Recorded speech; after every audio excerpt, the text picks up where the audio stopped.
he's also going to be going for this build by high impact, also not scaling any of the abilities. Yeah, I mean, you can't have low impact if you have no impact. And Skem, he's in some trouble. Might just be first blood here for Shiro, and will be. And already you look at where the CS is sitting, the denies and everything, they get first blood. This is a great start for Vici, and they talked about it on the panel. The timings here are much earlier for Vici overall than OG, who are looking to maybe coast towards the end of the game. But if Vici can get that start, like they said, things are going to look very positive for them, and these are the beginning ingredients to making that recipe work. Yeah, they also did a little bit of a swapperoo. They wanted to have something with a Slark that can potentially maybe land in the kill, because Keeper of the Light is not the strongest position 5. He's definitely on the weaker side. But also with Largo, like, this lane is something straight out of Tundra's playbook, I would say, but they do play it on Ari, who's actually a 4-player. Want to see how much they're going to be able to do in this one, and having Shadow Demon plus Marcy, if you're put yourself in a different position like he did just now, this could potentially end up in grabbing another kill. Clap. Yeah, go for Largo, and they've got the Dispose. They'll get the kill there on an Eco, and Shiro getting another one now, 2-0. The early goings of just having that rebound, the Dispose. Yeah, you've got that heavy strength gain, but right now it's only 870 health, something that they can deal with. Taking a look, top planet, finally level 2, because level 1, he did take Time Walk, so very high impact skill for him when he's still got 2 blood grenades. I was about to say, I wasn't even kidding. Like, he's ready. He's prepping because he knows that's going to be his impact. The reason why I said it is I've seen it a couple of times, like 6 months back or when this facet was introduced, and I saw Faceless Voyage do that. To just go in, throw a blood grenade, and that's it. Speaking of memories I've had, by the way, in the past, I'm pretty sure we saw, like, Boxy do it, where he time walked in. Yeah, I think that's the game. Yeah. It was actually right here in this part of the map. It was very funny, and we'll see them go here for XM. They've got the Avalanche as well as the Toss, but the damage coming through into Yopaj. They've got some help from the Shadow Demon. XM saved with the Disruption. Planet comes over with the Time Dilation, and they get the kill on Yopaj to look over at Tim's, trying to get themselves a second, as they will secure this kill, it looks like, as they'll have 3 stacks of that Shadow Poison. Planet still chasing, make it 4, and Innocence will finish off Tim. So a very, very good start for Vici. It's not only saving XM, but getting both those kills. That's very important. This is what this draft is supposed to do, even though their support duo is not standard by any means. This is also, like, not super strong support duo. There isn't much synergy between them either. Like, there's no like, combo that you can pull off. There's gonna be disruption into Split Earth later. He doesn't have Split Earth yet, and this is something that panel did talk about. Leave this Batrider. He's gonna be playing his own game. This hero doesn't necessarily need to lane. You can always be doing something on the map, cutting the creep waves, dragging them into the camps, and just getting a good amount of farm. For Buck this game, I think it's just gonna be pretty standard what the build is nowadays. Get those bongo boots as fast as possible, and I think this is a very good pipe game. You are playing into pretty much most of the damage that they do have is magical. So once you have that timing online, I think Vici Gaming is going to feel pretty strong. Now we'll see if they can continue to put on the early pressure with that. And I was looking over at the Void. He's made a couple stacks over in the triangle as well. Shiro, we've seen him get those 2 kills. Bottom, life is good so far. And it will, of course, as you see these safe lane Marcies do, be that early Helm the Dominator to finally actually picks up that recipe, and we'll be finishing it off in just a moment. So XM cutting the creep wave. They're putting the pressure on this mid-tier 1 and just looking to open up the map as much as they can. It's not pressure. It's actually Planet trying to pretend that he's helping, but he's stealing, like he's taking the XP. He's like, guys, I'm helping, but I also want to be getting something done. The only way, jokes aside, the only way you can play this hero is to make stacks, make something happen. Maybe if you can get a kill and then die afterwards, like, you got the job done. This is pretty much all you care about, and you cannot lose the XP rune. When you have this support duo, Shadow Demon plus Faceless Void, they do rely heavily on getting their XP runes. Level 6s are very important for both of these heroes. Yeah, so we're hitting that moment where you're getting towards that minute 7, and it does look as though they're going to be able to go for a Largo, get that kill. Shiro now 3-0. We'll see if they can get even more. Not only that, but pressure for this Shrine. They'll look over to finish off the Coddle. They've got some help from XM, and that will be another kill, making him now 4-0 for this Marcy. That might just be both shrines as well. Something about this voice line. I think they made the bank with this voice line. The Philippines, it's just too good. The way they say it. Natsumi. In some trouble, being chased a little bit. Time dilation comes out. Flame break pounds onto the bridge, but they're going to stick with him, and he is going to burn quite low. He's got a couple of fairy fires to try and survive, but there's just no chance. Bach gets that kill, and they will look towards grabbing both these shrines. Things are looking very rough for OG. They need to use Yopaj. Like, the off lane is not having a good time straight. Slark, he's not the hero that's going to be joining these early fights. And this is going to be also Falcon Blade for him as his first item, which I'm not sure if I like it too much on Slark, because you already have Keeper of the Light, so he can give you mana if necessary, and you're also not having that good of a time in lane, so your Diffusal Blade is going to be delayed, which also means that you're not going to be able to take the fights. You also have Tiny, who played... It is Timothy playing it, but he played it from the safe lane, so you need to invest more into your region to share some of the tangos as well, buy extra sentries. So he's not going to have a Blink Dagger. He's not going to be able to start a fight, so it needs to be Yopaj. It needs to be him starting the fight, because Largo, this is a hero that doesn't really move. Like, he wants to be able to farm his Aghanims and then join the fight, keep playing those songs, but also not having the greatest laning stage. So they know, as long as they're keeping Yopaj down, they are pretty good on side of Vici Gaming. And Yopaj forced to just ball lightning all the way back to base. He's got nowhere to really be right now. And you were talking about the importance of experience for both these supports for Vici. They're getting really close to level 6 for both of them at about the same markings. And with the map being so open for Vici, they are finding their experience. They are finding room to farm on all these heroes. And you can see the difference in the cores and net worth.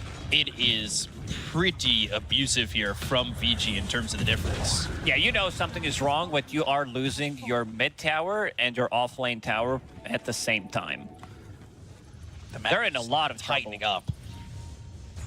OG, they're going to have to really find their farm and make something happen, because this is Vici just dominating all ends of the map. And you can see Nico, he's struggling to kind of figure out where he can be, where he's safe to farm, and Shiro's kind of taken over this entire bottom lane. Did you say where he can beat? Yes, and, you know, be on his own tempo. I'm going to beat you up for this stupid joke you just said. Yeah, OG, they're going to need a lot of things to align if they want to beat Vici Gaming in this one, considering the start that they did have. It's really tough for them, and all the stacks that they made for themselves are going towards Vici. Like, this is all over the map, just net negatives for them, and it's a huge problem. Although the aggression, I would say, from Vici has slowed down a little bit. I think they're okay in this moment, just kind of letting it cruise for a little bit, right? Yeah, they could definitely wait for another round of items to come online, but yep, time zone is up. Uh-oh. See what the Times Square can do, and it's definitely a decent timing for both these ults for both supports for Vici. The build for Planet, just that Pevis for Planet. Put down some vision, try and open up the game and see what they can kind of get done here. What's the game plan for OG though? I think their game plan fell apart. After that atrocious laning stage, you have Coddle, who is level 5. You have Tiny, who is level 5. The hero doesn't really rely that much on levels, but he also doesn't have a hero to play with.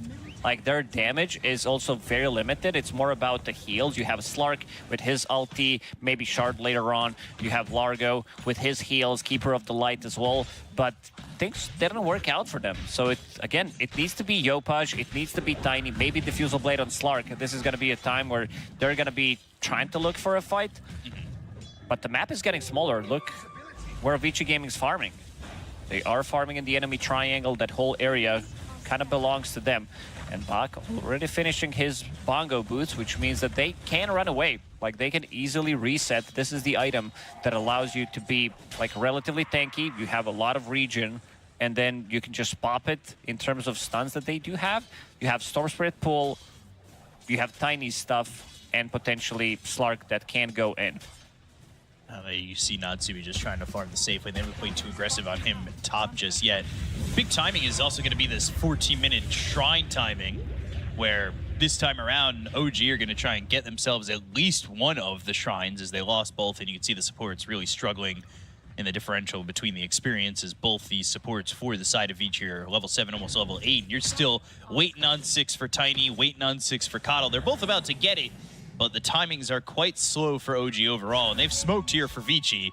Planet moving up towards top and has that time zone ready. We'll see if they can make the move here with Innocence as well as XM.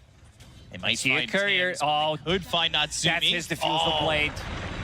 Get the courier. Maybe they get the kill on him as well. They'll at least find Tims. It's a consolation prize in kills, but now no defusal is just cutting out more options that OG just don't have. Yeah, this is supposed to be the timing where they would be looking for a fight and maybe try to get a pick off with your Slark, with your Keeper of the Light, who does have recall facets, so he can potentially call you. You can try to play on a different side of the map. You see someone being isolated. And now you're not going to have that for another minute and a half, which does allow Vici Gaming to put even more pressure on the map. They took the tower in the top lane. All the tier 1 towers are already gone. You wait for this courier to respawn, wait to get this defusal, but it's the next round of items that are going to come through for Vici by the time you get that. It's Marcy close to getting the Mithril Hammer, which means you're relatively close to the BKB in full, and that moment happens. How do you really kill Marcy at all? I think there's an easy answer to that. The answer is no. I don't think you're going to be killing this Marcy, because your damage, like, you might need to play a longer fight. You might need to be able to even get one buyback, at least of the support or someone to be able to win that fight, but it's going to be a very hard one. They still don't have the kill on board, and you can see exactly where Vici Gaming are playing. 14 minutes in, they are trying to steal away that Wisdom Shrine. Yeah, this is something that OG really need to do. They bring a bunch of heroes over to try and go after Bach. And the smoke is going to break. They might be able to get the kill. Can they control him enough? Can they make sure they get this kill before he's able to Boots of Bearing and get away? He'll Boots of Bearing, gets the lasso, and now Yopaj is in trouble. The ball lightning the save with the disruption. They use the time zone. They get the kill on a Skem, and I mean, they're going to lose Yopaj. It's 10-0 Vici. They also get both shrines again. It goes horribly for OG. Oh, nothing's going right. Like, it was a nice play, understanding that the enemy team is going to be trying to steal away their XP runes, so they're not going to have numbers straight away. But Bach being very tanky and also super speedy. He pops Boots of Bearing. He does have Quicken as his enchantment. He has extra Wind Lace, tries to run away, and then Storm Spirit is what he's thinking. Yopa is like, do I use the Static Remnant? After a while, I use the Disruption to make sure that I still grab a kill. They don't even get that kill, and now we finally see the Diffusal Blade 15 minutes in. It is finished, but it is a bit too late. Like, they definitely need that damage from Slark to be able to go on one hero and potentially try to kill it, because you saw in the previous engagement, sure, you're Tiny, he used his combo. It's an under-level Tiny who's only level 6, so 2 points in Avalanche, 3 points in Toss is just not enough. And now even Box pushing towards a BKB. He's got enough for that Mithril Hammer. These BKB timings are going to be massive here for Vici, where you still need 2,000 gold for Largo to get this Aghanim Scepter. They're just so far behind in item progression. I mean, that's obvious from the fact that we see the net worth as well. And we'll see what they can even do to survive if Vici pick up these BKBs and start just pressuring the other side of the map and putting the forces in onto OG. Avalanche, and they will find potentially their first kill. They've got Planet low, but he time walks away. Ball lightning in, still trying to get at least this first on a Planet. They're finally on the board, but they end up losing Tims. There is a problem here as Yopaj gets hit with the Flame Break. They've got the lasso, and Shiro's got a double kill. So it's a 2-for-1 special and 12-1 in favor of Vici. They just don't have enough. Not enough damage at this point, considering all the deficit that they are playing with. You can see them barely even killing Faceless Void there. Yeah. He did have Pavis, he did have his Brawny enchantment, extra bit of HP there, and almost survived. He gets the time walk off, and then Storm forced to zip in to try to grab that kill. And Planet, he is very tanky. Had a small Lotus, had 9 wand charges, pops everything, make sure that he dies down to 40 HP with the time walk back to 500. And then they're going to be able to clean up. Yopaj, nice try, but Bach was in a really good spot. Flame break into Lasso, making sure that he's grabbing that kill. Now you've got an Aegis for Shiro. He's just dominating this game. Off that death, Planet went back to base, obviously, and finished off the Solar Crest. So he's going to be even that much harder to kill, and that wasn't an easy kill by any means. And it's their only kill in this game for the side of OG. I also love the build on Y. He's straight up going for mech. He is tanking everything up, and he also does have Ash Legion Shield with Brawny. I feel like they understand that as long as they're tanky enough, if OG doesn't burst them with the Slark jumping in, with the Storm jumping in, that initial jump, Tiny using his combo, if they survive that, they can just easily clean up and maybe not even lose a single hero. I believe it. With the way that this game is going and the damage numbers that are lacking here for OG. They've got BKB queued up for Leshrac. They finished off the BKB here for Bach. I would expect maybe another smoke or gank here from the side of Vici, and they do have a smoke available on Y, so he'll be looking ready to go as they're continuing to put the pressure on top. They've got the Faceless Void here with Marcy, and they're up by the tier 2 tower. Natsumi with the big item. Just finished off Mage Slayer. This is one of the best items you can buy against Leshrac, against Batrider. Ideally, if we go like back in time when Mage Slayer was introduced to Dota, when people were playing Mage Slayer plus pipe combination, there is so much damage reduction that makes it almost impossible for these like heavy magic lineups to play against. And also Vici Gaming, I thought the Batrider is going to be picking up pipe in this one because all the damage that they do have is magical. He opted to go for a BKB, which is, in theory, very good against what they have, because they have no BKB piercing abilities, so he can come in and drag somebody out and they can't really do anything about it. They can just watch. But also having pipe would allow them to group up and just be 5-man strong. Well, right now, he's got the Hurricane Pike queued up. We'll see if he commits all the way for that. He's still just got I think gold. You don't want to be going for BKB pipe. Like, pipe into BKB is still okay in a lot of situations, but BKB into pipe just feels a bit underwhelming. So probably commit out for that. Natsumi coming over, and he's looking for his Aghanim Scepter. Looking at Largo, he just picked up his Aghanim, so now he can play 2 songs at once. A little bit of a mixture of maybe the Bull Belly Blitz or the Hot Feet Hustle. You have a favorite song out of the 3?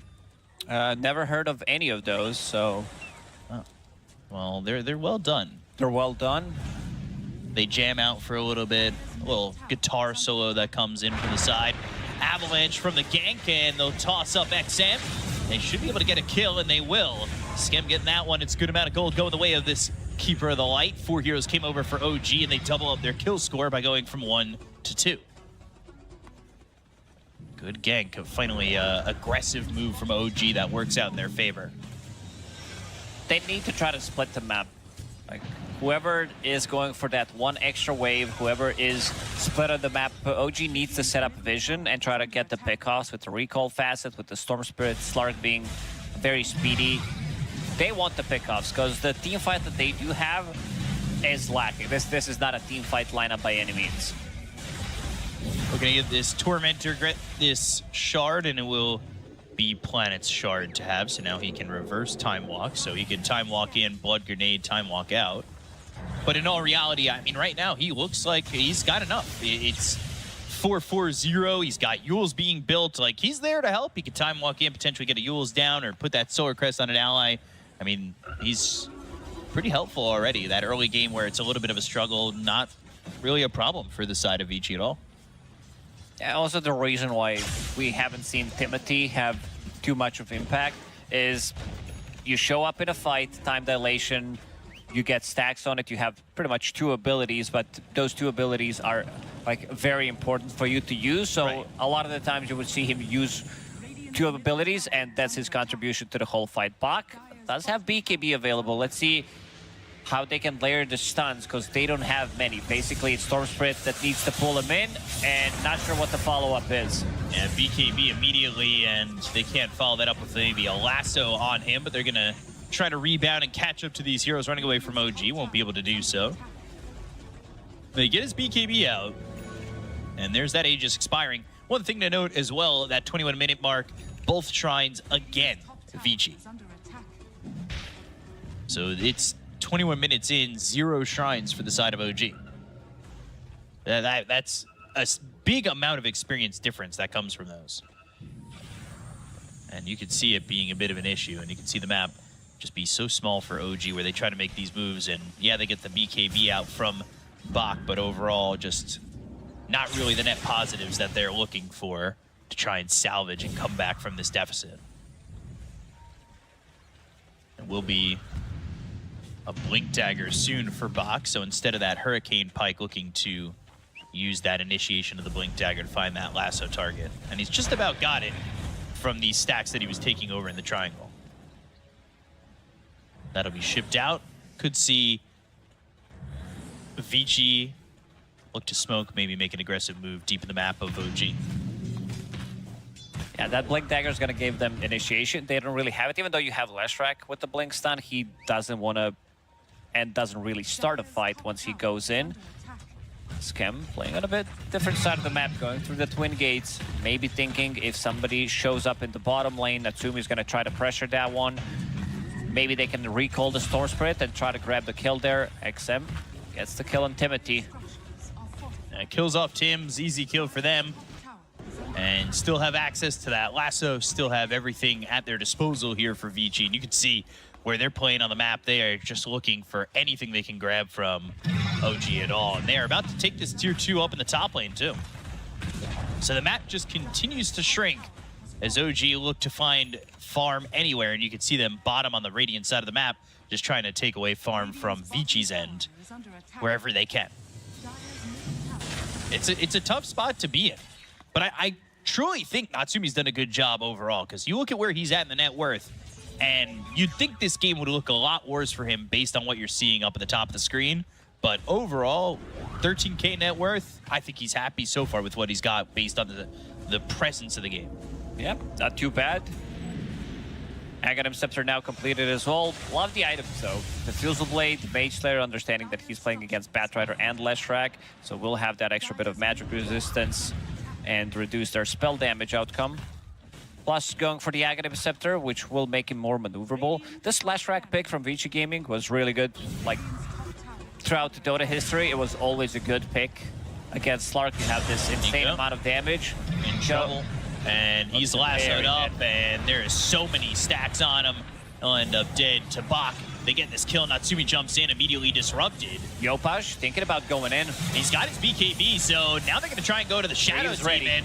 He's still alive for the moment, and he's just not even going to die at all. They time walk in. They've got themselves the BKB from Bach. He's looking around, looking for a kill to find Tim's and Scam. Shiro gets that one, and now they're going to look over at Natsumi, who's forced to pop that ult and run. Got to try and get back to his side of the base. Split Earth lands for a second, but Natsumi able to get up out of the high ground. They're still going forward. They've got the rebound. They have the silence. And Natsumi's in trouble. They got the kill on Yopaj. It's a full team wipe for Vici. Oh, Bach was chasing him down. You said that Split Earth landed, but we also had some split screen action happening, and they just can't take that fight. Like the tankiness, you see two supports taking care of each other, using Solar Crest on Shadow Demon. He pops the Greaves. Both of the supports actually have Essence Ring, so this is something we talked about. As long as they can stay alive in a bit of a longer fight, they're going to be winning. Usually, when we think about Storm Spirit plus Keeper of the Light combo and also Slark, these are the heroes that want to be taking longer fights, but they're also not focusing the same targets. They are a bit split up, and also this is the first target. Like, this is the best target you can take out, because Largo can be also super annoying in a longer team fight. So as long as you can kill him first, everything is going to be good for Vici Gaming. Man, the fact that they can't even get a kill here onto Innocence, and it looks like he's surrounded by these heroes on OG. He should be surely dead, but that wasn't even close. Yeah, it's not close. Both supports just so tanky. Like they said, like you said, they've got these Essence Rings. They have these way to survive, and they're staying alive. I mean, you can call this duo the Bee Gees because they are just staying alive. Big fan of that music as well, but big fan of what I'm seeing from Vici, and I even not a big fan of Largo's music this game. No, I don't think we've even heard his music. The guitar might need to go to the shop because it seems broken, and not in the ways that we usually say things are broken, where it feels overpowered. Yeah, broken things in Dota, exactly. Yeah. Might have to get the strings replaced, the frets changed out. They're going to try this time again to get a kill on the Shadow Team. They've got the Avalanche shots. They get the kill on Innocence. And now they've got the leash. It's on to this Marcy for a moment. But Natsumi's already used that ult. They'll rebound the time walk forward. The time zone is down. They've got that Yules. It's onto the Largo. They're split over to the other side looking for a kill on a Tims. They get the kill on the Tiny. They'll look over at Nico. They get themselves a second. Another rebound looking for Skem. They'll find the Coddle, and they'll get themselves a third. So 3 heroes die with the buyback being committed by Innocence. And it's godlike for Shiro overall. And Roche back into their sights as they'll grab themselves the second Aegis. Innocence immediately using buyback, knowing that his contribution can still be very good, not afraid to use the buyback, making sure that they are going to be finishing off Roche, and seems like they are going to be giving away this Aegis to Batrider. Shiro is a Giga Chat. It was his call, and he probably said, guys, I didn't die a single time this game. I don't plan on dying even without Aegis, so feel free to pick it up. It's one of those confidence moments that could go 50-50. Especially when there's Tiny on the enemy team. But the problem is they're 20k gold down. They only managed to get 3 kills. But if we get 1 more kill on Vici Gaming, we're going to have a funny number. And banner has been planted. Let's see the toss back. Timothy misses the toss. They'll get that kill on the Tims. All have a laugh with the funny number, but it's not going to be so funny when they kill off this Sark in just a heartbeat. The BKB just to survive for Yopaj, and there is just nothing going right for OG. They're going to ball lightning across the bow of the entire side of Vici, but it doesn't matter. It's the mid-center axe gone and nothing lost for Vici at all. And they even glyph the creep wave to make sure it survives. No cutting for this Storm. Their creeps are invulnerable. In the mid lane, they pop a glyph. They have banner in the mid lane. And OG, they have one more fight. They need some like massive toss back. It's a lot of copium right now, but let's see if they can execute. Timothy did miss the toss back last time. They're also playing into Aegis, and they're using Bach as a sieging tool. Getting those stacks on those buildings and kind of forcing OG to make a fight happen, but Planet jumping in, time dilating them all. They've got the Vortex, they'll get the Aegis, it's out of the hands of Bach, but they'll end up losing Tims. He's forced to buy back immediately. Can they get a second kill on a Bach? It's just pretty difficult to get this initiation and find that damage on more than one hero. They'll even look over at Bach, but the Guardian Greaves are popped and they'll back away. It's a 25,000 net worth lead here for the side of Vici.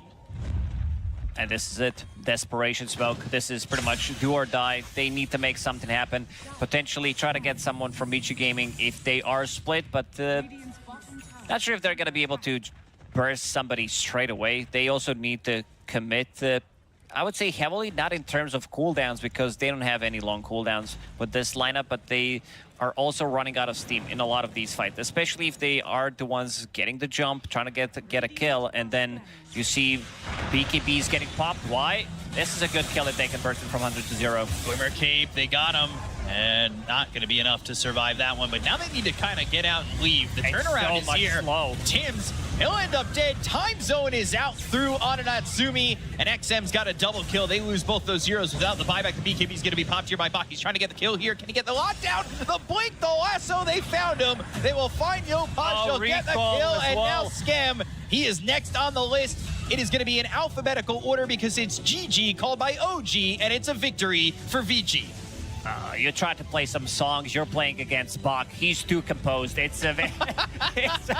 is very difficult. Like I think Largo in like a losing game looks very bad, but in a winning game when he's dictating the tempo, the hero looks very good. This time around, unfortunately for them, didn't have that much of an impact. Yeah, not that much impact, but a very big impact for this Vici side on all facets of the game. And we're going to throw it over to the panel to hear their thoughts. Take it away, guys. A lot of thoughts about this game, but I will say this was Vici Gaming show all the way through. OG did not have a say this game, I felt, and we're gonna find out exactly why, Gunnar, because when we did say like, oh, OG once they get to 25. Yeah, they got that wall timing, right? It's at 25 minutes, and then they're fine. It was 25 minutes. I think they were down like 20,000 gold, so it's something bad. But yeah, I think Vici they hit all their marks. Like they did really good in the laning stage. They did really good just with their rotations. I think the Void lane, kind of like Jenkins was hoping would happen, was pretty successful with his wave pulling and kind of did everything they had to do to win this game. Yeah. Yeah, this was very nice from Vici. It was fun to watch. The more and more I watch Void Position 4, I think the more that I'm developing an understanding of it, and I'm learning that it seems like we just saw in that previous fight, he is running in, he is soaking stuff for his team, and he's jumping out, and he actually leveled stats in order to survive up until that point. And I think Watch the back. it does make sense. This was a we are simply better than you type situation, where I was so impressed with Vici Gaming's early game, but in this fight, it's like, I don't even care what the gold lead says. They're winning this fight through pure outplay. And then it just ends up this chase. They kill the Sark here. It's 5-0. Just, yeah. It was a beautiful fight. Bach kills you see him chasing on the minimap. He's killing the Storm on the side. And then they get this like nice Marcy jump on the Sark. And I just thought that kind of this one fight was encapsulating the entire game. Just that everything Vici did, all of their spell casting, their position in the fights, their movement, just they did that the entire game, everywhere. The map movement, everything was just back to back, really good. And OG didn't really have the response they needed, and they didn't really have the time either. I think that the Slark pick to me is definitely the sketchy one. It was pretty sketchy. I think their safest bet would have maybe been the Storm safe lane kind of thing. You put the tiny mid and just something more consistent. Oh my God, look at those items. That's I will insane. say, he played a fantastic game. My MVP, though, was Bach. I think this game doesn't happen if he is not playing that bad. Yeah, he kind of destroyed Natsumi in lane. And like Natsumi's game was so miserable in general. There was one fight where he was about to get his defusal. Planet kills it on the courier. It's like, okay, well, there goes timing number one.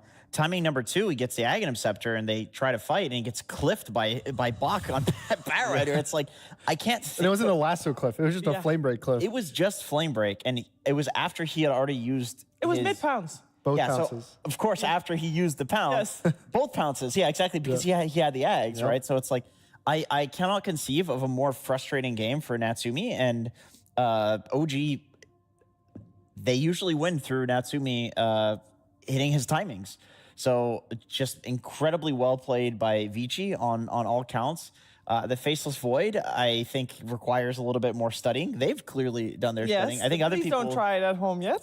other people need to look at it. We need to look at it a little bit more. But to me, it does seem like the Slark gameplay type play style. But I did want to take a look at Shiro. We did put him as one of our MVPs. I want to take a look at his items, because I think he got a 6-minute or so Helm Dom, which is an insanely early timing. He started with Crown, so building into this super early Helm Dom, which allowed him to play into the enemy jungle. And watching this, like I said, I really feel like I learned a lot about what Vici was trying to accomplish in the game and their idea on the meta.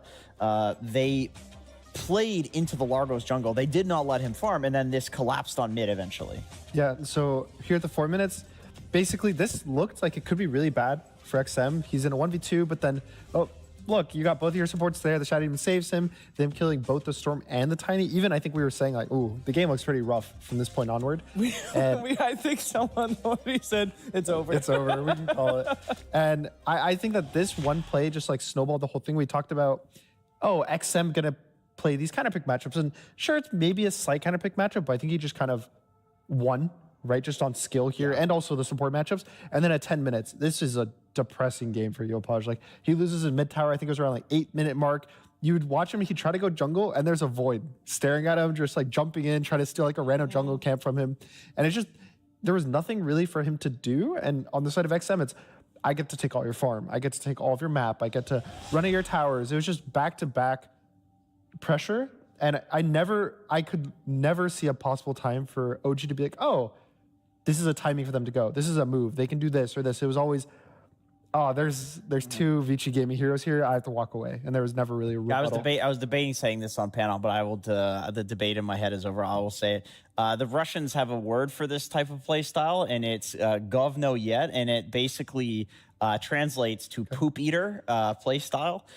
because I'm talking about Planet on the Faceless Void, 9 class when he plays Slark, when he plays Monkey King, because you just have this like shit-eating grin on. You're like walking around, you're like staring at the enemy carry farming. You're like, oh yeah, you want to get that last hit? Well, I'm soaking some of the XP, and I'm going to steal that small creep from you. And like the supports want to help you, so now there's like supports. You're moving. forcing pressure, and a lot of the time it looks silly, and maybe you will die, but you're getting a lot of information. You're pressuring the carry who's trying to farm and hit the timings, which he never could in this game. And I'm happy to see it still available as a play style. I thought it was falling off with 9 class and Monkey King and Slark, but maybe Void is the next big hero for poop eating. We're gonna find out because there is a game 2. It's a best of 3, of course.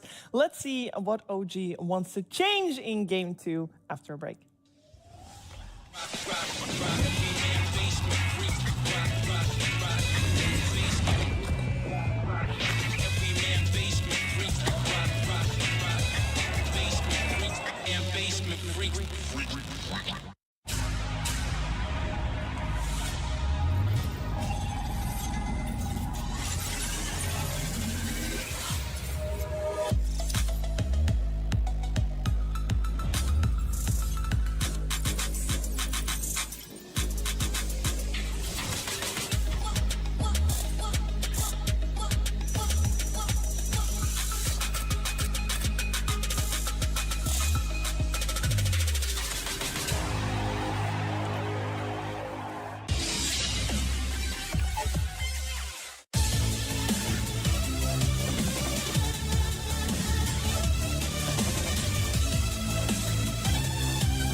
The human body was built to move.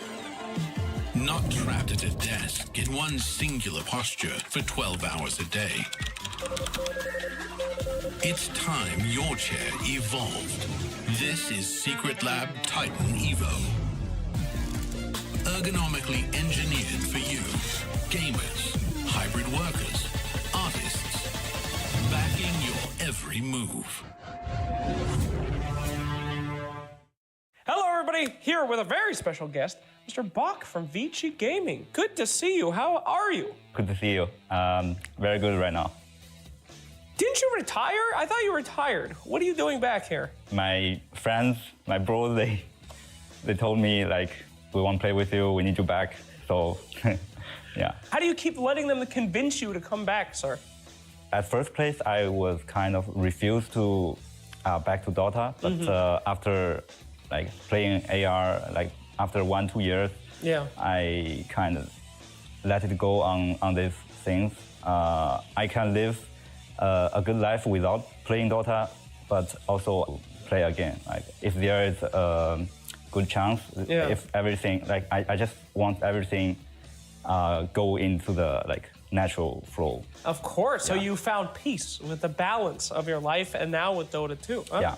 That's very good. Not a lot of people do that. A lot of people have to cold turkey Dota, or it ruins their life again. So you're at peace now. You can have a normal life and a Dota life? Yeah. Okay. Any advice to people that struggle with that?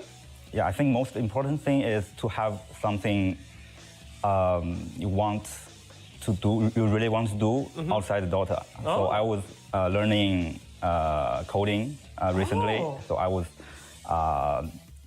learning open course online. It's called CS50. Wow. It's made by Harvard.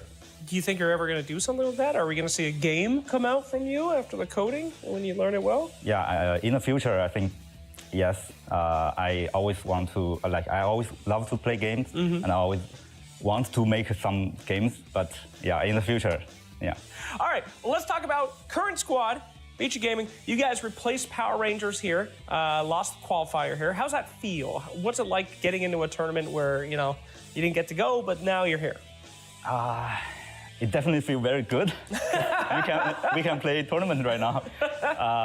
Yeah, so we lost all the qualifiers before, so we are supposed to have 2 months, like no tournament, 2 months break, and like after 1 month we suddenly get get the news. Like we might be at a standing here. So we start everybody started trying very hard to play a lot, and we didn't have any scrim right now, but we everybody just playing and watch replays.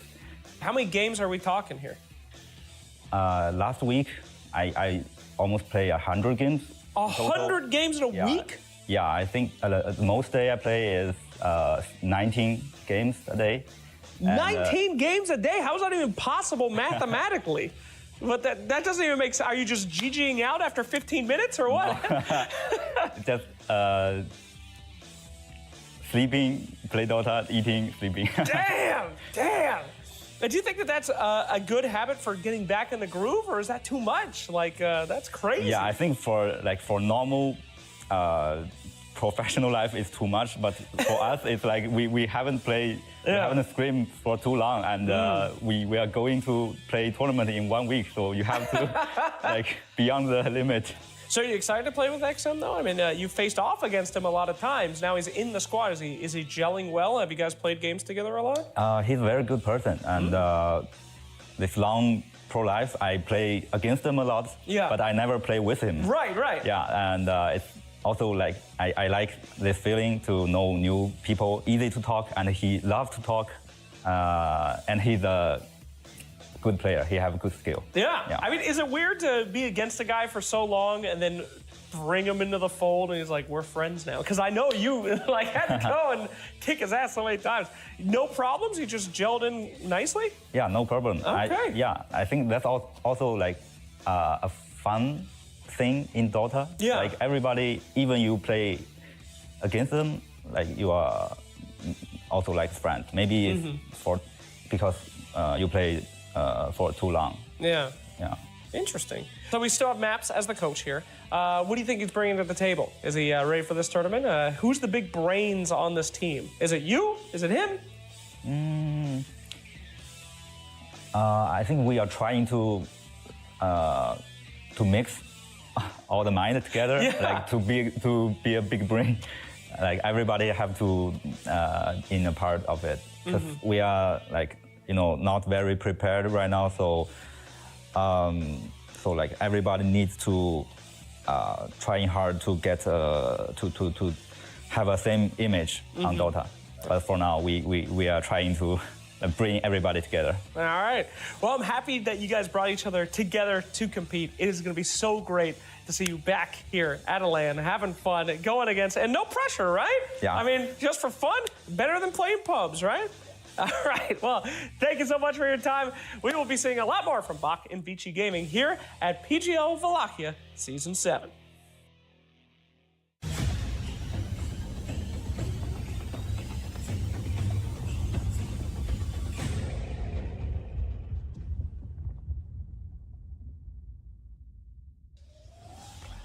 And Vici Gaming has already proven their big brain strategy is working out. Game 1 was a roaring success, and OG on the receiving end of that, I'm sure they'll have some changes in mind coming into game number 2. Now, one of those things that we talked about that I think maybe OG might change is we talked about the opening pick trade, and we saw oh my gosh, OG got Largo. Wow, Largo, great hero.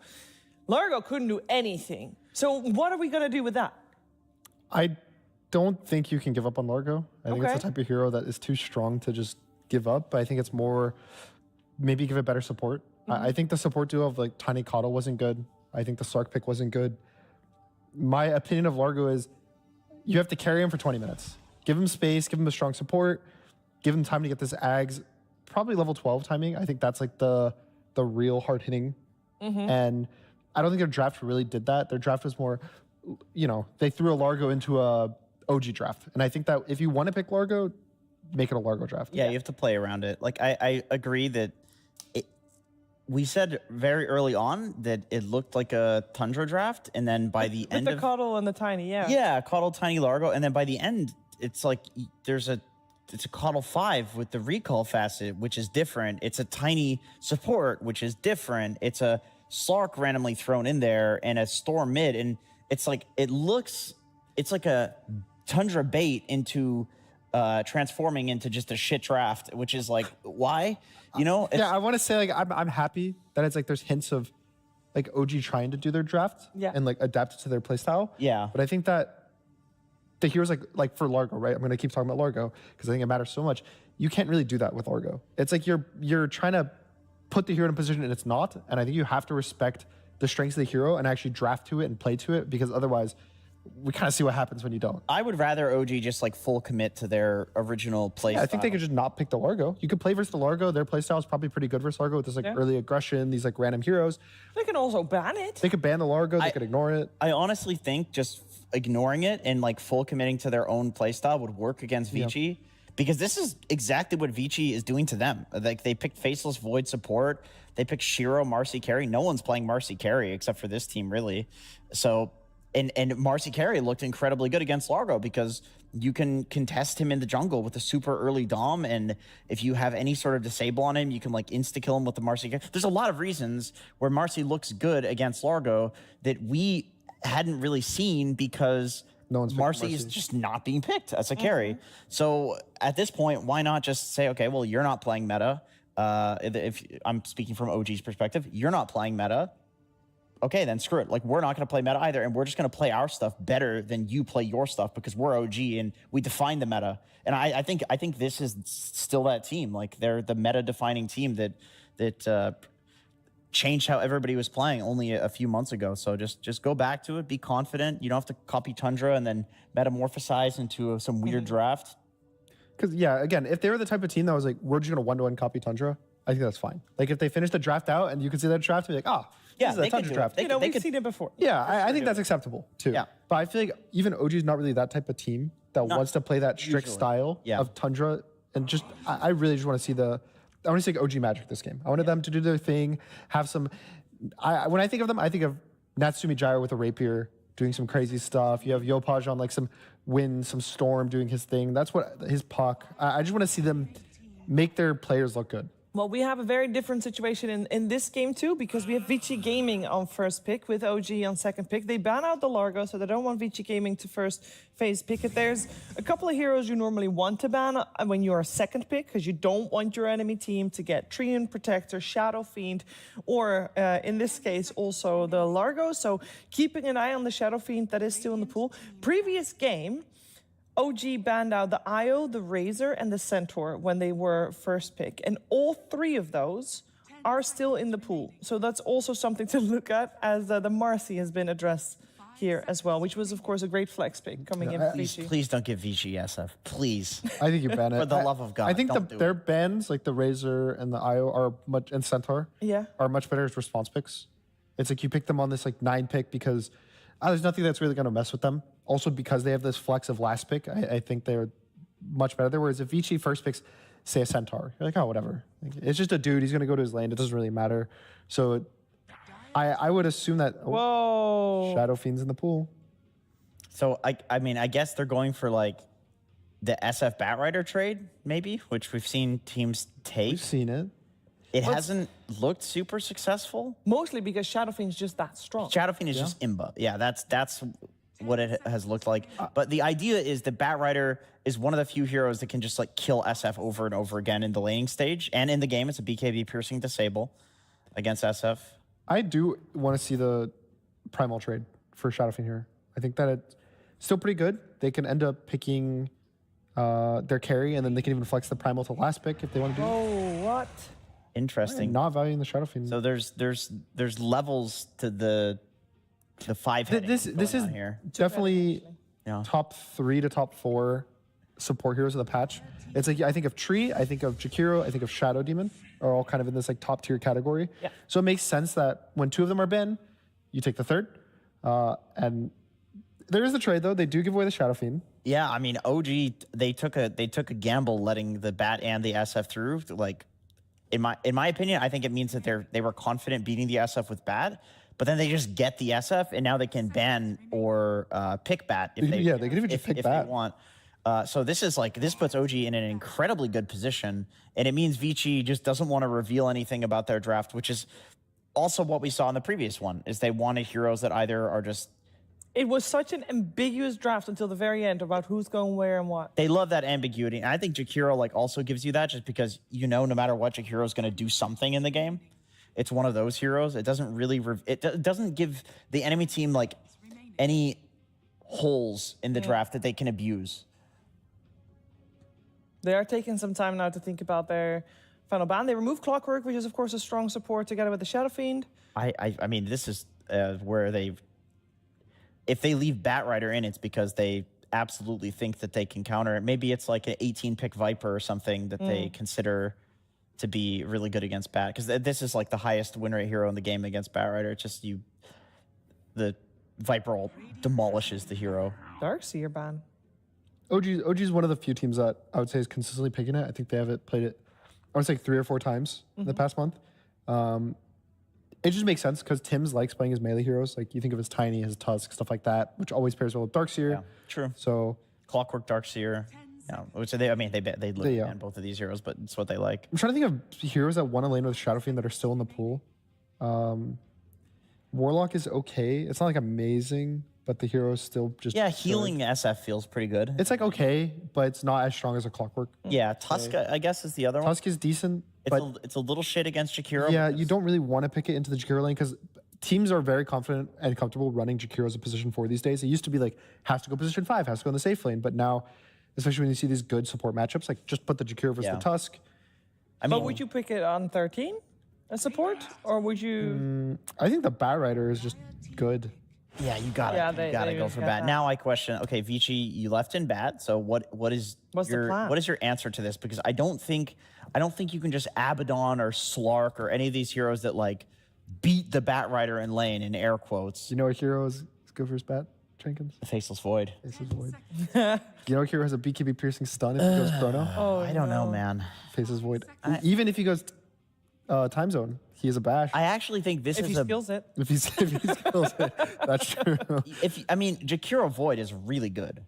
It is very good. It's damage to layer inside the chrono. If they do want to run it as a Shiro Faceless Void as opposed to a Planet Faceless Void, They could keep the flex open. and they can keep the flex open. So you're definitely right. Beastmaster.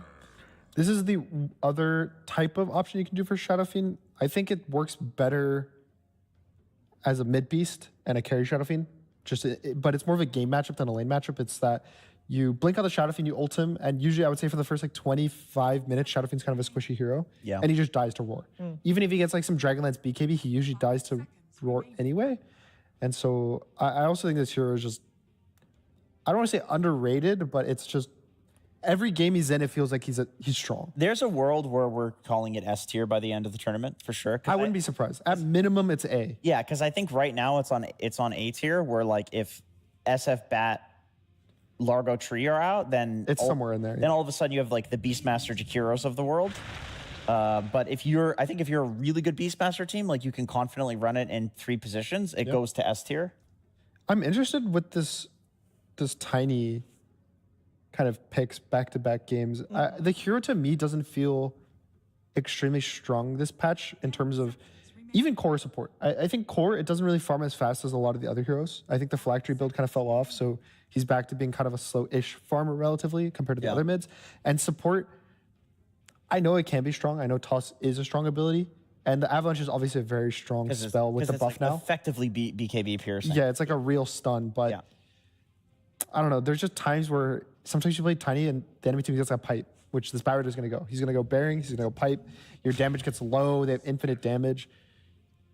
I worry. I personally feel like part of it is it's like a deny pick because like Bat Tiny would be crazy strong for That's true. like the potential tossbacks in lane, and then SF ult with tossback is also an That's an insane amazing combo. So OG goes for like the one remaining like SF melee hero combo, which is the Tusk. This is a very strong lane. I feel like Vici. It could even lane with the Bat too. Yep. Yeah, true. And they could still just pick a support. And I feel like Vici now you don't want to run the beast off lane. Like you're definitely And you just put this Beast mid. yeah, you're going mid beast. He's laning versus some sniper. Have fun. But Beast does really good into pretty much every mid matchup, even the annoying ones. Like Viper, you're fine versus. Huskar, annoying, but you're fine versus. You just farm. Sniper I've seen that matchup a couple times. Like people do pick Sniper into the Beastmaster, but it's not the type of matchup that Beastmaster's going to cry about. Like maybe he goes 45-55, which is bad for a Beast, but in the previous game, Vici Gaming had banned out Puck around this time already, so that is a. Hey, there you go, Tiny Coddle. That's fun. Oh, never mind. That the OG, on the other side. My bad. Is this? Do you think there's like this is a preventative pick? So like a I block wanted pick? to say, like when we were going through the meta at the very start of the day, I did want to say I think Keeper of the Light actually is a slightly underrated hero. And Vici was actually one of the teams that's picking it. So maybe that's something that OG is like, okay, Vici's picking it. It's a good hero. We want to take it from them. I could see it as a deny pick, but I don't like the recall facet. I think that Solarbind is way better in these games just to give your team more damage, which is kind of what the meta needs, is a bunch of damage. And I just didn't really like how OG played around it last game. But if they're able to use it as more, he's this bonus damage hero with Solarbind. He goes this like Holy Locket kind of build. He's sustained for your team. I think it could be okay. But what I saw last game He goes the doesn't Ari build. yeah, it doesn't really give me confidence with what I saw last game. Yeah, I would definitely be looking for the other facet. Yeah. The moment that they pick, You have your Bat Rider, magic damage. You have your Shadow Fiend, magic damage. Like it really, like you're pumping them up with whatever they get for Yopaj's last pick. I think will also probably benefit from just more damage from your Solarbind. the Faceless Void ban. But it looks like we are looking for a hero for Shiro on the side of Vici and Yoko Yeah, most Shiro likely. on I the think it's side of- probably Tiny Jakiro or Tiny Enigma lane, Beastmaster mid, and then Yeah. something in the lane with Jakiro. So Shiro hero against Bat Rider. Bat Rider, Coddle, I would assume. Yeah, and then put Tusk. With the Shadow Fiend. With the Shadow Fiend. Tusk with that stuff. Yeah, that's what I'm thinking. I feel like after last game they will run the Coddle 4. Yeah, regardless Stack- of who plays it. Yeah, stack for the Bat Rider, go for the Holy Locket. Like last game was an experiment. It it happens. So what is the Shiro Hero. hero? What is good against Bat in lane? Let me check Viper. Let me check Bat Rider on Dota buff. Not much that lanes well against Bat right now.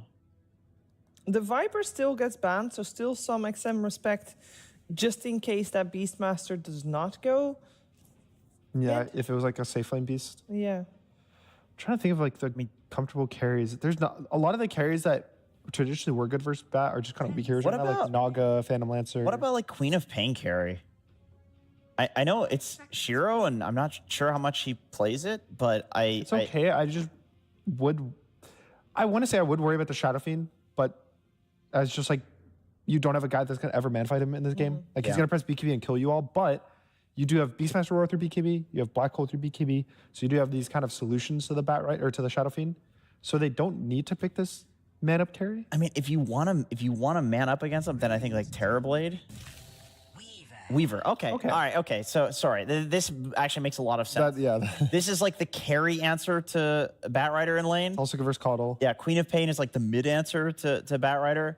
But I like the Weaver better because Weaver can very comfortably go through Portal and also pressure Shadow Fiend off of a one lane against the Bat. And like none of these heroes, like literally none of these heroes do anything against a Weaver. I feel like this needs to be answered now from the OG. I think you draft. just Storm again. You have Storm Coddle, you have Storm versus Weaver, which is one of the better heroes, I would say, because you actually have a stun. And then Storm Beast lane is okay, it's acceptable. I don't really see something else that is like screaming to me as like, oh, this is a really good pick for them. Yeah, I think it's just they could Void Spirit, but I think the laning is just weaker and it doesn't make sense as much as Storm. An Ember. Ooh, not impressed. Why not? I don't like it versus Weaver because they don't really have stuns for Weaver outside of a lasso. And like depending purely on a lasso to catch a Weaver when there's so much backup of like Enigma and this Beastmaster just backing at the Weaver, I think that to me, this is one of the games that Shiro is going to kind of dominate. And Yopaj has to do so much work, and all it takes is one random stun to clip him in the game. It's Schem on Coddle again with the recall facet. That is interesting. I think. Yeah, but he played on the offline previous game as well. Yeah. So they might still do that. But this recall, ever since they nerfed it, that it was it's like 6 months ago, 8 months ago, something like that. They nerfed it, and I just feel like the hero's been so much weaker when you go that. But the Solar Bind is still the same. I'm just worried. I know that there's a lot of map movement you can do. You can move your heroes to the Bat Rider. You can play really fast with it, which is potentially, I think that is what OG's playstyle is and what their idea is, just quick map movements. But I'm worried that this is going to be another Vici stomp. Yeah, I'm kind of feeling the same. Do they have as fast of a lineup again, you feel? Kind of, yeah. They can. The Weaver, very fast carry. You have Beastmaster. He's going to get, in this mid matchup, which is pretty easy, I would say probably a 13 or 14 minute Ags. Okay. And then Enigma also, he picked seeing his old lane matchup. And I think this is a pretty decent Enigma lane. Like Tusk, Shadow Fiend don't really mess with Eidolons too much.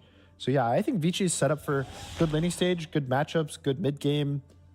I think Yopaj has to put in overtime this game for OG. I mean, he's level 30 on Ember. Like he is one of the best Embers in the world. If there was a Ember tier list, he'd be up there. And also OG did get 2 out of the 4 of like the really broken heroes. They got Shadow Fiend, surely. Yeah. Lacoste, Big Up, Shadow Fiend wins all, no?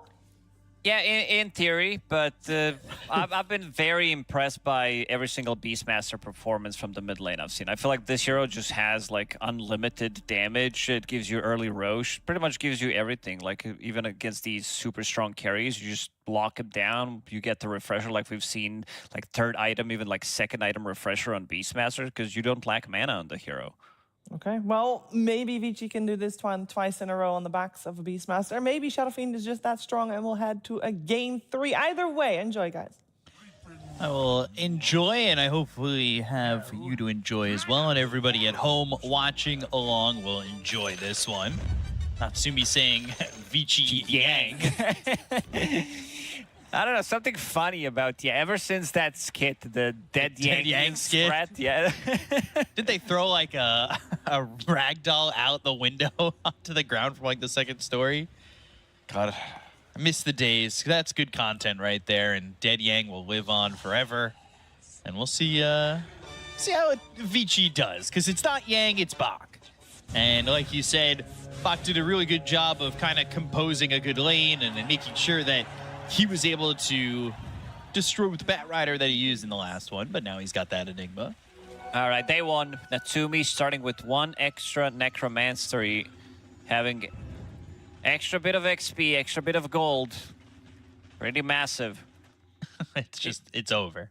He's also going to be playing against Enigma in lane, which, like Eidolons, they do have high magic resistance, but they don't have that much HP. And Shadow Fiend, he does put in very good right click. Scam, again, playing Keeper of the Light with Recall Facet. Seems like they're trying to push this, trying to make this happen. I'm a big fan of Solarbind Facet because, especially in like huge magic damage lineups, even with Shadow Fiend, when he uses Requiem, when he's using his raises, it still works fine. You have Ember Spirit, you have Bat Rider. That's a lot of magic damage, but maybe they seem to know something, or at least they tested it out, and they feel like this Recall Facet is giving them something that they do need. Maybe it is a specific team matchup that it's going to be working out against Vici. In the first game, it didn't work out for them, so let's see what they're going to be able to get. It is a lot of like low cooldown abilities on their side where they can take the fight. Ember Spirit checks a lot of those boxes. Panel talked about not having enough lockdown for Weaver, which could potentially be difficult. It needs to be Lasso, or they need to set things up with chains from Ember Spirit and then follow it up by maybe you get hit by Requiem, your Snowball is going to connect into Punch, but not the easiest way to execute it. Yeah, it's not going to be easy. Maybe get a Snowball into a Walrus Punch or some sort of, bits of lockdown here. But it's being able to not only line up all that lockdown, but do so without there being a counter from Vici, right? Because there's going to be potential for that Black Hole, Blink, Avalanche, Toss, Primal Roar, like you said. Maybe there's going to be an early refresher on this Beastmaster where he's got 2 Roars available. So, like, being able to even sustain that lockdown onto the Weaver feels like it's going to be pretty rough. And I mean, at some point, maybe if he gets himself like a Lincoln's, then what do you really do to lock down this Weaver, right? Yeah, it's very difficult. It was a very good Weaver pick on 23. They're playing aggressive. Timothy, Blood Grenade thrown. Since they're trying to Shiro's going to get a trade early in this one, even if they get a kill. At least 1 trade for Shiro if he could just get to Tim's. But he's not going to get that quite yet. Changes his focus on Nico. Now he might even get 2. because he'll look for Tim's, finds him, and gets both. That works out wonders for this Weaver, and Shiro had an amazing game in game number 1, and that is definitely a great way to start game number 2. Oh, that's a bit too good of a start. And look what Shiro bought after getting first blood. You would not expect somebody to buy this item, but he bought Boots of Speed. He wants to be able to outrun, even though, like, you pick this Weaver, so you can't be slowed down. It's very good against Batrider. It's great against Shadow Demon. Back in the bottom lane, Blood Grenade, another raise, and another one. Almost dead, the toss. It looked like Planet killed him with the toss. Yeah, it did look like that, and it will be a kill on a Skem because he was able to toss him onto Bach and then have Skem under the tower, get that extra damage and get that trade. But I will say, already 2 kills for OG. It feels a lot better than having 0 until, what, 22 minutes? Exactly. It was a nice toss back coming out from Tiny because, like, they're still getting something done after. Like, they're getting the trades. And now playing aggressive again. And there's Shiro. He's behind enemy lines. Trying to stick on him, and Tim's able to get away as Shiro just trying to pressure him back, and Y was there to help him out. But no kill overall. Using that snowball to survive a little bit longer. Way better start overall, I would say, for OG, not only in getting those kills, but you can see this Shadow Fiend 19-5, Ember's having a much better time, and XM currently staying about even. So, you know, how does this lane pan out? What are the first moves from both these mid laners as well? Vici Gaming, they have very strong support that they can rotate. You have Enigma as your offlaner, which means that in theory, the lane should be closer to your tower because you're denying, but this is not the easiest matchup. Like, Enigma Tiny, a lot of the times you're just auto-winning the lane by having these 2 heroes present in the lane. But against Shadow Fiend, this hero is just too strong right now. There's a good reason why we see it being so highly contested in the last couple of tournaments, where he can go in and just right-click those Eidolons. Eidolons die in 3 hits. Yopaj getting extra bit of a pressure in this mid lane. Avalanche toss up into the air. Yopaj low, but surviving a little bit longer. Eventually will die here to XM, who gets that last hit and gets himself 200 gold for it. Just as we said, like, they're playing around the mid lane, 2 very strong supports that want to be rotating early on. Why does Shadow Fiend in the bottom lane look like Doom? Like, what is this cosmetic? Does look like a Doom cosmetic. He's just missing that axe guitar. Yeah. But if we're really saying it like that, is Largo then just a cosplay of the Doom cosmetic with the guitar? How deep do we go in the conversation? And he does kind of, you know, glance value look a little bit like Doom. But little bit looks exactly the same. Like, for a second, I thought it was Carry Doom. Another rotation, both supports. Natsumi, he's in trouble. He's so far out of position at this point that he's going to be caught here, and the kill is going to be there for Y. And it's a much different support duo this time for Vici, right?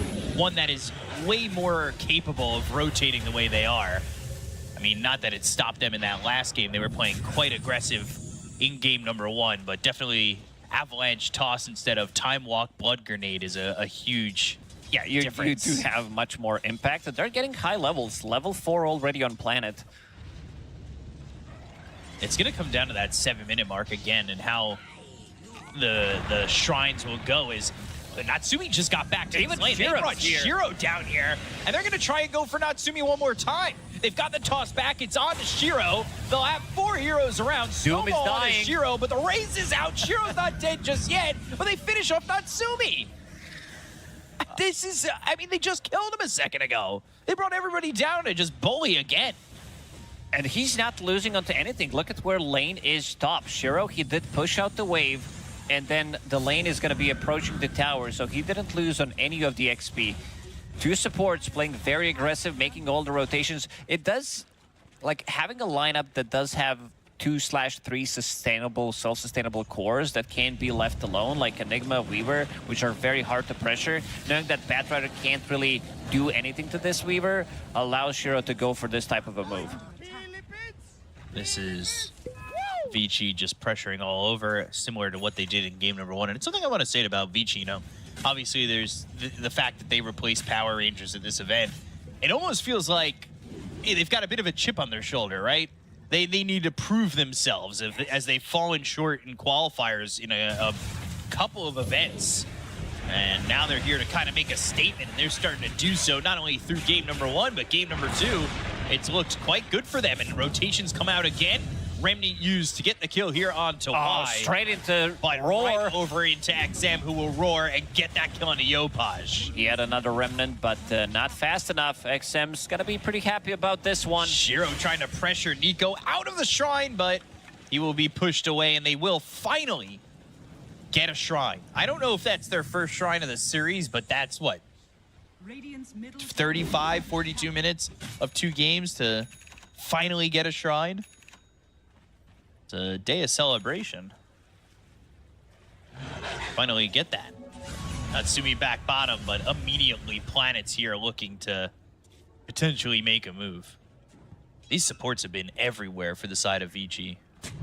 And Natsumi, you can tell he doesn't feel too comfortable playing the lane. He's gonna pull the small camp for himself, because he can feel it coming. These twin gate rotations, Weaver is one of the better heroes overall, and I do really like the change that it doesn't cost as much mana anymore. Before it was like 75. If you misclick, suddenly you're like, I need 150 mana, I need 75 to TP afterwards or go back. So it's like a lot of commitment, and then you need to cast your spells as well. So there's a lot, and there was a lot, but now it feels so much better. Do you think that admission to go through the twin gate should be one to, like, if you accidentally stop it, you should pay again, or should it be like, oh, I bought a ticket, I should be able to use it for like the next 10 seconds and go through the twin gate? Yeah. Oh yeah. I thought we were in Harry Potter for a second. Game of Quidditch? Yeah. I'm gonna get the golden stitch. Yeah. Win the game, Harry. Bottom lane getting pressured pretty heavily. Probably a tower that goes down. They had a ward here that spotted them make this rotation. They backed off the lane. Yeah, Dumbledore is still level 5. Doesn't have that recall available. God. I immediately knew who you were talking about. +6. Like, he just got +6 intelligence from getting a creep kill. Yeah, +7 above him as well. That's my boy! My son! Ooh. Unpause, paused again, Kale. We've had a bit of unpause, pause, unpause, pause action. But still, everything pretty much the same. What do you do here to react to this? Are you going to try and fight this if you're the side of OG? They've got 4 heroes down bottom. It looks like they are kind of setting up for Tusk to kind of wrap around behind, snowball, shards, maybe make a move. Bok's not level 6 yet. None of these heroes really are level 6 except for Shiro. I don't know if they can. Natsumi, he doesn't have much mana to work with. Does have Clarity, does have Magic Wand. But ideally, you would want to be able to cast like a couple of spells, and you might need to have Requiem as well. I see Yopaj coming in with Haste Rune, so probably trying to set something up. Damage has already been done to the tower. It's definitely dying. Shiro is going to soak up some of that damage. Bringing Yopaj over, and they will get the deny on the tower, but this will not be a fight initially. At least getting the deny, but immediately through the twin gate, Shiro right onto a wave that he takes out every creep of. And again, Planet almost level 6. XM, who had a solid start, top of the net worth. He's looking for that Aghanim Scepter. He's almost level 10. I mean, the difference on mid is pretty big, at least for the moment. Not only in experience, but gold. Yeah, Beastmaster's going to have a really good timing on that Ags, which is going to allow Vici Gaming to potentially go into Roche, because you will have most likely Deso plus Aghanim Scepter synced up. And they're stealing some of the stacks as well. Not bad to get. He's pinging it out, but all he can do right now is share some of that XP. Damage has already been done. Even XM was close by. You saw the numbers that popped up just a second ago. That was a lot of stacks made by OG. That was 15 through 9 minutes, which is really 8 minutes of stacking capability. Because that first minute you can't. And I mean, that is pretty intense with what they've been trying to make with both this Bat Rider and the Coddle. Bach himself going to try and stack these camps, but only able to get one. Radiant's middle tower He's is under attack. lower on the core net worth compared to everybody else. So we take a look over as they are trying to wrap up some stacks again. And in XM, it's all about getting the Zags, and that's that timing that they're looking for. What do you do here if you're OG, though? What's the next 5 minutes look like? Bat Rider, he's just farming Shadow Fiend. He doesn't want to be joining unless he finds the opportunity to TP2.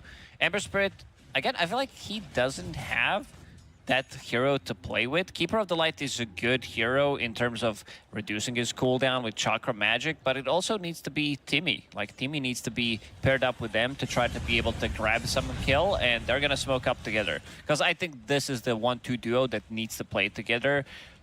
Bat Rider playing on a bit of an other side. It's not the Bat Rider from a couple of years ago where you were just using your Blink Dagger and then being the initiator for the team. Bach in trouble. Thinking about it. Got the black hole now. Turn around. A chance here to have the damage. But no, the black hole full duration. Tim's. They'll end up surviving. Seems like they canceled. Gate. Yeah, they'll back towards the lane again. They thought about it though. They did. Spent that mana. Only 30 mana nowadays. Yeah. I guess it's not as bad to just click and leave. I mean, you don't even lose mana when you cancel it. Yeah. Should still have a... you know, now I'm thinking about it, it's like, should it still have that 75 cost? Speaking of 75 cost, Keeper of the Light, Special Reserve, the best innate ability in-game. His mana cannot go below 75. Very important. Why'd you give me that look? Ice Path down, and speaking of scam, they've got the lasso. This might be enough, and they will get the kill on a Shiro. They look over now for another one as Y is going to be run down, and this is exactly what OG needed. Get the kill, slow down that Weaver, find themselves something a bit more impactful, and now it's 6-7.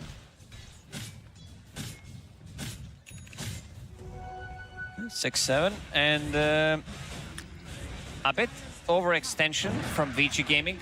Not sure if it was necessary. They already invaded enemy triangle. Not sure what the plan there was. I just wanted to see the sync with the... You don't necessarily need to kill it before 15 minutes once you get the Aghanim Scepter on Beastmaster. Ideally, you would want to.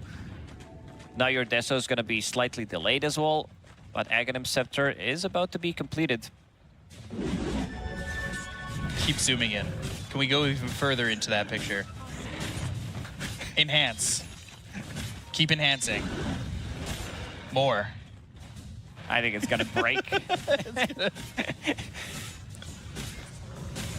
XM not being bothered by any of the movements that they've been making so far. Just getting involved when he can, but doesn't need to do anything too much until he gets the Ags. That's just the game plan. Hey, I'm focusing here on my own game. Let me do so, and he's got that last piece of the Aghanim Scepter, the Blade of Alacrity coming in just to get the drums of Slam going. Once they get those two items up, I want to see them smoke, because you have the damage. All you have to do is get a pick-off, kill 1-2 heroes, and then Roshan belongs to you, which makes the game much easier for them to play in the next couple of minutes. They can put so much more pressure. Yopaj gets it and gets out. He knew something was coming. Well, they're trying split here at the 14-minute mark. Another thing that you can kind of check off here for OG that's going better than game number 1. And Dota plus win probability heavily favoring Vici.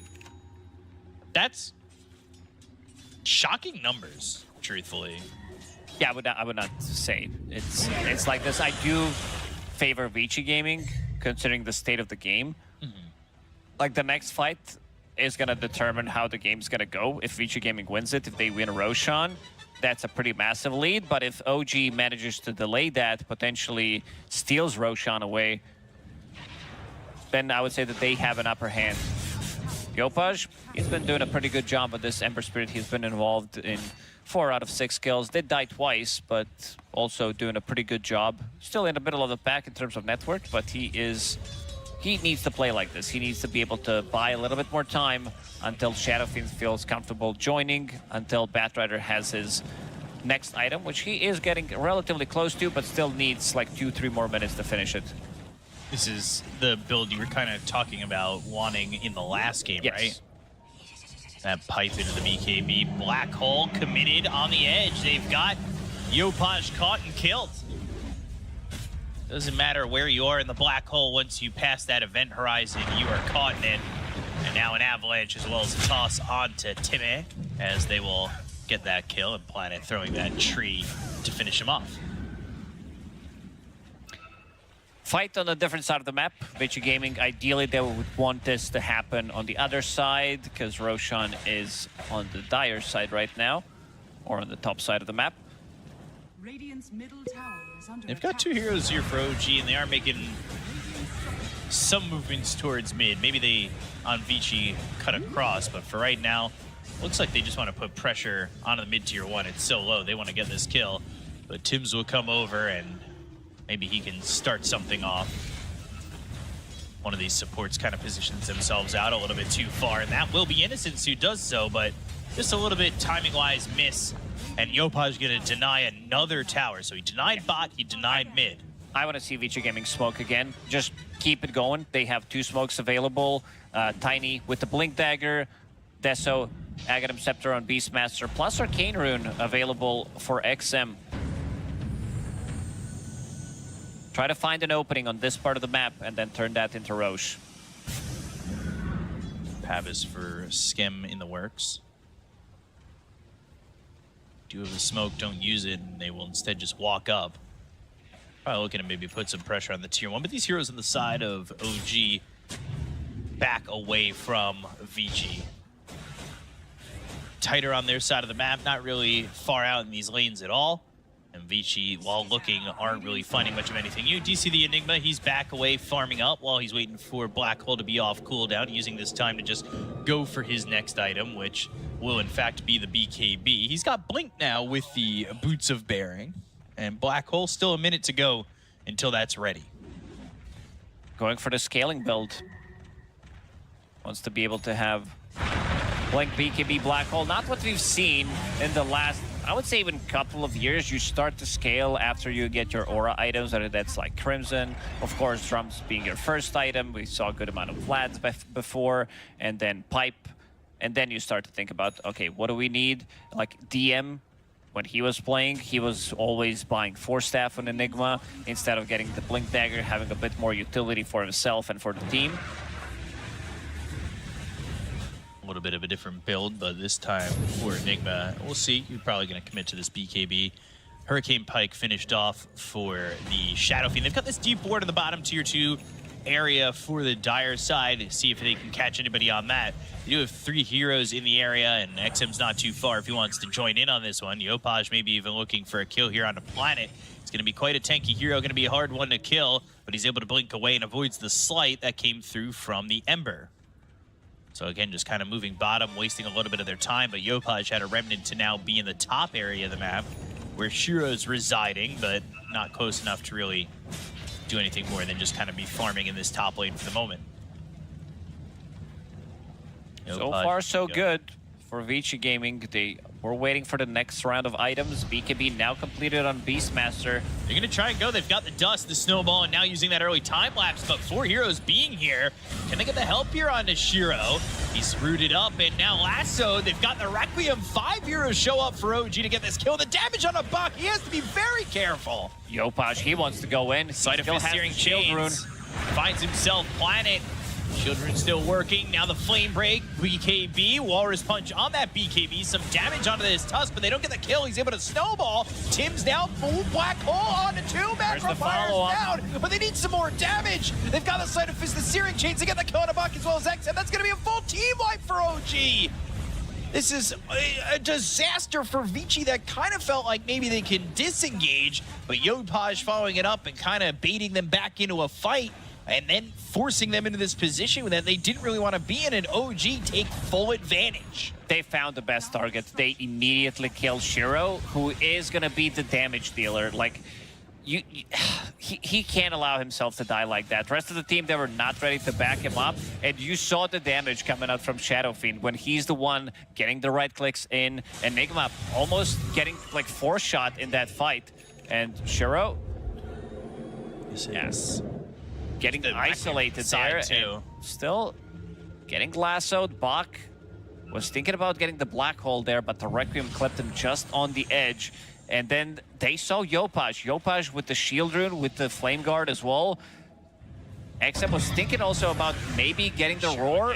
Oh no, he can't die here. Oh, the lasso, the damage. He's dead another time. And now OG immediately into the 6,000 net worth lead. And they are thinking about Roche. And not just thinking about it, they're going to start doing it. What was the percentage again? 71%? Yeah, it was 71-29 when it was an even net worth advantage. And now it's 56-44. This got an update. Hold on.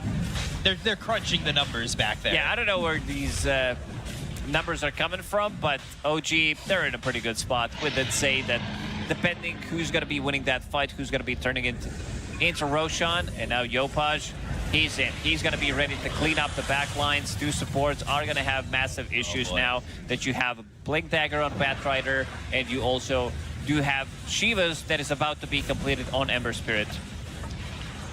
Sure going to show up bottom, but nobody's really quite here with him. And actually, Shiro needs to be careful. This is by the 21-minute Shrine. And now, Shards on 2 Tims. He's going to be killed by Shiro, so at least get that. He also gets the Shrine. But a 7,000 net worth lead, and those Dota Plus numbers still being crunched in the... we got another room over here with a bunch of interns trying to figure out whether or not it's an even game or not. Planet toss, but vesseled and dead to Yopaj. Even looking for more as he jumped over towards XM, who ended up getting stunned by the neutral creep. That could have been a little bit dangerous. 4 minutes to work with this Aegis, and now a BKB for Natsumi as well.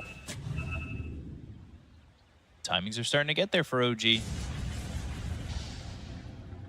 Really need this BKB for Bach. Still a lot of time. He can still die, even through the BKB. There is Punch, there is Lasso available, Shadow Feint with the right clicks. If he's not the one getting caught inside of the black hole, he's gonna get the treatment. Yopaj, yeah, everybody basically looking at their BKB timings. That was Blink Dagger for XM, flying away for him. So he'll have the ability to initiate and maybe find some sort of counterplay with a Blink, as well as a Roar. But what's Vici got going for them? They have to kind of wait out this Aegis, right? And play it pretty turtled? Or can they extend? Can they maybe look for a fight? Well, their pickoff's still pretty good. They have 3 Blink Daggers if they can find the opportunity in one of the side lanes. Right now, they are split. Keeper of the Light and Ember playing together. Now Ember top. 4 heroes for the side of OG up in the top area of this map. Innocence might be caught. Smoke ends up breaking now. They've got the shards, the BKB, the right click damage coming out from the Shadow Fiend. Ice Path in an okay position, but there's the Boots of Bearing to chase down the Jakiro. Sleight of Fist Searing Chains, that's at least 1, and it will be for Natsumi. That should be the tower in the top lane. OG, after having like laning stage, it didn't go to their favor, as we could see from Dota Plus as well, and also the way that Vici Gaming did play they did manage to stabilize, and now I would say they're in a good control of this game. Planet thinking about maybe getting the jump, but where's the follow-up? Only 2 heroes here.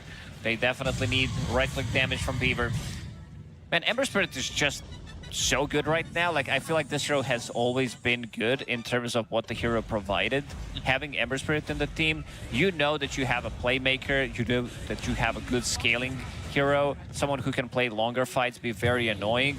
And also in terms of itemization, like we've seen different stuff throughout the years with like Battle Furies, double Battle Furies, stuff like that. But this magic build on Ember Spirit with Spirit Vessel Shivas, reducing their magic damage, and just coming online so quickly. Like, you have so much damage over time, a good amount of healing reduction. Spirit Vessel does deal insane amount of damage, and now they're just getting the pickoffs here and there. Nico's also the one getting involved in actually 13 out of 16 kills. Starting to scale. Blink Dagger, Bongo Boots, Pipe. Planet, Side of Fist, Searing Chains, those connect. And Planet will try to leave, but this is a tough one for him. They also found XM, who's going to pop the BKB, and he's going to turn this around with the Primal Roar, but the Snowball picks up. Nico box here, and does he even want to commit anything to this fight? Tim's still alive. Natsumi shows up. Yopaj is in. They've lost 2 heroes. Both their supports don't exist on the side of Vici. Side of a Searing Chains coming through onto the Weaver, but they can't connect into this and look for anything more. Age is about to expire. At least Vici Gaming is getting something done. Some kind of a trade that they are getting, but also carry-to-carry matchup. Shadowfin is that type of a hero that will stand his ground and right-click you, which is not something that Weaver wants to be fighting against. Maybe later down the line, if you're gonna be getting some Satanic, so you can actually try to do the same thing. But right now, Shadowfin, he does out-damages you. Seeing Shadowfin almost 2 shots on these heroes. Innocence is not having fun when he sees this Shadowfiend nearby. Dano is being built for the Weaver. He was thinking Lincolns, but changed his mind and now looking damage instead of protection. I can see why he's going for damage. They definitely need to be able to kill these heroes much quicker rather than him being survivable. Even if you, like, sometimes you gotta risk it. If he dies, I think people are gonna be, why didn't he go for Lincolns? Because he died, didn't have any protection. But I think at this point of the game, he needs to realize that dealing the damage, being able to burst some of these heroes, there's a lot of sustain. It's Keeper of the Light, we didn't talk too much about him, but Skem has had pretty good games so far. Holy Locket, increase that healing, having the Glimmer Cape, having Solar Crest. So if he can keep the distance, it is very annoying to play longer fights. So I think Weaver needs to be able to cut into back lines and try to find him, but he also needs to carry Dust if he wants to be able to kill him. Can never satisfy these hypothetical guys, right? Yeah. Oh, he should have got Lincolns. He doesn't have damage. Oh, he has damage. Now he doesn't have the Lincolns. It's people, you know, these hypothetical people, never satisfied with whatever the build is from some of these heroes. Smokes are going to end up breaking Blink into the Avalanche. Yopaj is going to be the first one to be spotted. Snowball comes off to the side. They got XM locked up for a moment, and now he's going to be in some trouble. Away for the rest of the fight. Yeah, time lapse early on. Tim's is low. Bot goes in. He's got the black hole. He's pulling at Scam. He's pulling at everybody. He's got the Aghanim. Something they go and throw the roar. It's going to be out of this. Shadowfiend, do they have the damage to get the kill? They get the kill on a Bach. Another BKB. This is Shadowfiend standing his ground. XM's gone. Down goes Innocence. Shiro, he does not have the survivability, and it's a full team wipe for OG. Oh man, he finds the opportunity, like he finds the black hole. Rest of the team, they're not ready to pump in the damage immediately. Shiro was on a bit of a different side, needed a couple of seconds to get in there, and then Skem, like he's the one getting tipped for a good reason. He's using the Holy Locket, he's using the Solar Crest and the Glimmer Cape, having pretty much the free cast during the whole fight, and then Shadowfiend standing his ground, dealing insane amount of damage. Natsumi hiding in that Shadow Blade. The fight starts immediately. Shiro was forced to use an early time lapse. He wasn't even that low. Not sure if this was necessary. He dropped to like 70% HP. And look at this. Because of he used the time lapse, he was more to the western side of the map, and then he needed to connect with the rest of the team, and then Scam also getting the blinding light. Well, Natsumi just holding his ground, standing strong and right-clicking them down. Yeah, the lasso holds down the Weaver. He's not able to pump any damage afterwards, and you've got, like you said, Scam just keeping everybody alive. Natsumi, sliver of health. Had maybe the Weaver been able to right-click a little bit longer or earlier, it would have been a different story, but not good for Vici and really good for OG, who are up 16,000 net worth. That is... Surely that's enough to finally give them the favorability in the Dota think Plus. over 50? Over 50, right? You I would gotta assume hope. so. It just... I'm gonna sneak a peek here and cheat a little bit on what the numbers are. Okay. It says 84%. I believe it. Now I believe it. Second Roche is now up and available. Throw me with those numbers. There they are. Oof. That is a big difference than the biased Dota Plus that we had going on. With how much it was favoring the Chinese team, you would have thought Dota Plus was me. But Planet, he's dead early to Natsumi. BKB is going to be popped by XM. Now not going to have that BKB for a potential heavy push coming in from OG. But we'll see if they push any further after taking this tier 2 tower, or if maybe they want to go back and get themselves another Aegis. Tormentor being done by Shiro while they pressure his high ground. And he's not going to have time lapse, so he'll use that taking the Tormentor. So he can't really defend this tower. It looks like it's just going to be a free tower and center axe. In the history of trades, not the best trade that I have seen. I don't think they can, to be honest, take that fight, even if Weaver is there. They also wanted to finish off the Daedalus. So Shiro does have that available. Level 20, 70 extra bonus damage on Geminate, which is pretty big. Ideally, you would want to be like 25 in these type of situations, have an extra half, maybe even a full item, because you're going to need to get MKB as well. I like that Natsumi is putting pressure onto the enemy carry. He is building into Butterfly, knowing that the only way he dies if he's getting outclicked by Weaver, and so far that has not been working out for Vici. No, not at all. Do they want to try and fight this Roche attempt? They probably should. They've got themselves that Aghanim Scepter. They've got the Black Hole ready to go. Like you said, everything else that's kind of stacking up for them. No EKB for Enigma, though. Natsumi, the only one in on this Roche. Avalanche tossed back. Ice Path. Easy kill into Tim's. That's a pickoff that might lead to something a little bit more early. Black Hole, the lasso to stop that, and Bot's just dead. And that was a very forced Black Hole, and Natsumi's already got himself a double kill. Down goes Planet. You lost 3. XM's gonna pop the BKB. It's time for him to run. He'll blink away, but this BKB's not gonna last much longer, and they're right there with him. A Remnant, a Searing Chains, XM forced to use that roar, and now the blink in with the Walrus Punch. Tim's back into the fight, and they'll find themselves XM. As they've got the Vessel, they'll get the kill. It's looking like it's gonna be over. GG is called. OG this time, get the GG call from Vici. Oh, they were not on the same page this time around. I feel like Beastmaster needs to go in and then follow it up by Enigma, but they were not focusing the same heroes, but very well executed from OG, because that fight that did manage to win them Roshan, Scam with this position 5 Coddle again, showing that this time around it did work for them, but also showing the true strength of the hero and them playing together with Natsumi, making sure that he survives, throwing every single buff on top of him, allows him to stand his ground and just right-click people down. And again, we're seeing one of the reasons why Shadowfiend is such high contested hero. Yeah, Shadow Fiend dominating this one, and the side of OG get that victory. We're even at 1. We're going to throw over to the panel to hear what they have to say. Guys, take it away. Vici Gaming had a plan against the Shadow Fiend. They tried to pressure Natsumi so hard in those early stages of the game, but a Shadow Fiend will remain a Shadow Fiend, and at the end of the day, it's just not going to happen for Vici Gaming. So we're going to a game number 3. Not all bad news then, of course, more Dota on the horizon. But this game in particular, is it just simply gonna come down to, well, they didn't ban Shadow Fiend? I don't want to. I think they had the plan to beat it. Like their early game was really good. Their gate rotation was really good. Weaver showed up. I just feel like there was something after the mid. I don't want to say mid game, like the early game. Yeah. After they took this bot tower, I feel like their pressure just really kind of waned off, and there's like this stable time where Nothing really was happening in the early game. And then they started getting picked off. They started being a little too aggressive. I think Shiro ended up dying. I want to say, was it here? Yeah, he dies here.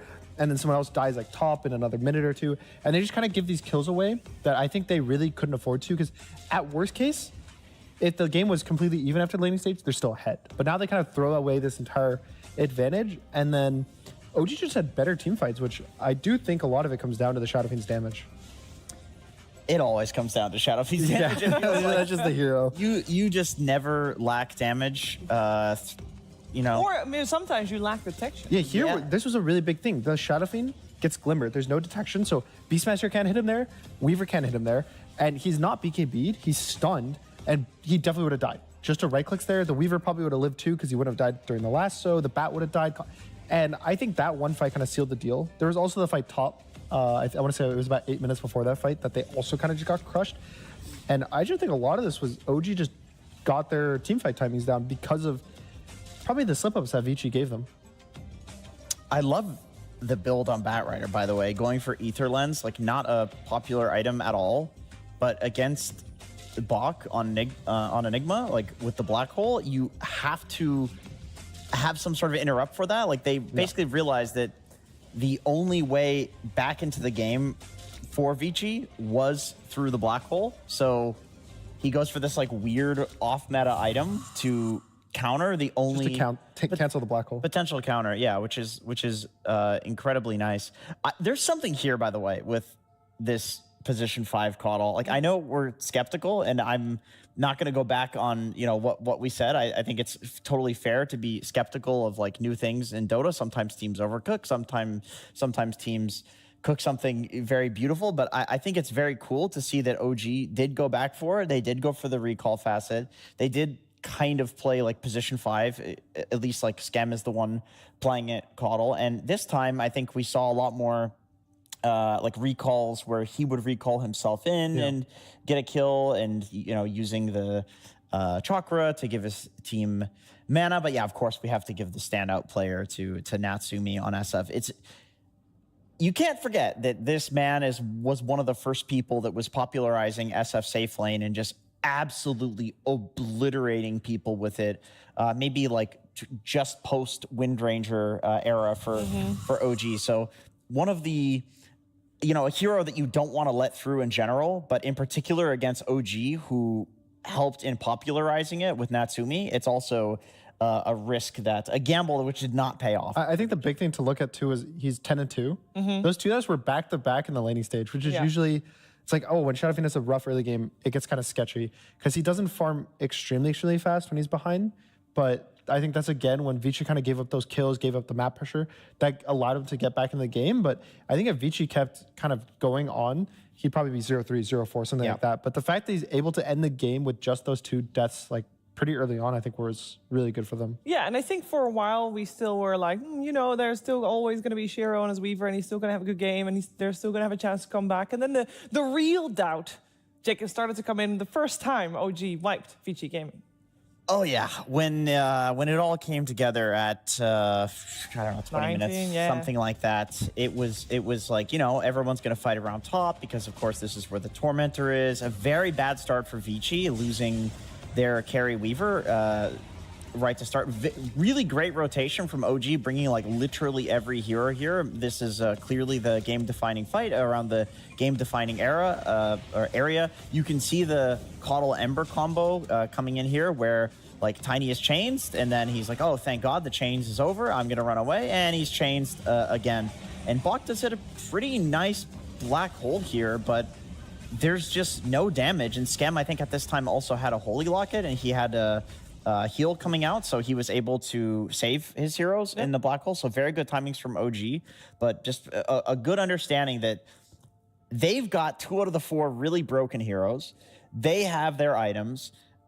This is the fight that is going to make or break the game. And I feel like with SF, you will never lack damage in these team fights. I mean, it's one of those things where when you win one team fight, you get the lasting presence. So you get more max souls, more damage. Even if there's a follow-up team fight, you have like extra -5 armor in an area. So it's just like one of these snowball heroes. And I think the big thing that I saw consistently this game was I think Shiro kind of dropped the ball a bit. Like he dies in the tri-camp there. He has this like weird getting caught out, ults early, just dies at the start of the fight. And I don't think that Weaver's the type of hero that's a bit weak in the current meta. And like if you compare these two, like look how much more impact I feel like Shiro just had in the game than, or Natsumi had in the game than Shiro. I just think that it was a bit, sure it's unfair. One's playing Shadow Fiend, one's not playing Shadow Fiend. But I still just think that in the team fights, Natsumi's positioning was just a bit better than Shiro when it's a harder hero to position on Shadow Fiend. Like his whole thing is he's slow, he's a turret, whereas Shiro gets to be this Weaver, but I still feel like Shiro was the one kind of getting caught out a lot of the time. He was, and I think an important comparison here is the items. I actually really love the Daedalus on Weaver, like the Daedalus and Deso build. I think this is the build you should go. The way you're playing the hero is like insta-bursting people at the start of the fight, Aghanim with the Aghanim Shard, right? But it's like, looking at this, I'm just thinking like, okay, in order to match a Shadow Fiend's damage, you have to go for pure damage, like the most absurd build ever. Deso Daedalus, and SF just goes normal good items on the patch. He's like, I'm gonna get a BKB, I'm gonna get a Hurricane Pike. He went for Silver Edge, which is also just a strong carry item on this patch. Very good against Weaver, by the way, because you lock his movement speed, so Sakuchi can't help you there. So it's like SF gets to go normal items and does a shitload of damage. Weaver has to go pure damage items and gets a shitload of damage. We saw the effect of that. Shiro just one guy's like 2 times the health of the other. Yeah, Shiro's just dead in every fight. Yeah, and then the moment you maybe misposition a little bit, because we did say like, maybe OG doesn't have enough lockdown for the Weaver, but proved to be a non-issue. Yeah, I was worried that with the lack of stuns, it's basically just lasso to catch the Weaver, but I think that Shiro kept overplaying his hand, maybe because of that. He's seeing like, they don't really have stuns for me. They have like it's a lasso. It's just a lasso. It's just like an Ember Chain, but I can ult out of that. There's a Snowball, but I can outrun that. And so he keeps like going in really, really far, but then he's like, oh, now my W is cooldown, now my ult's cooldown, now I'm kind of no man's land. And I don't know. I think you just can't really afford to give up those deaths in this current patch as a carry.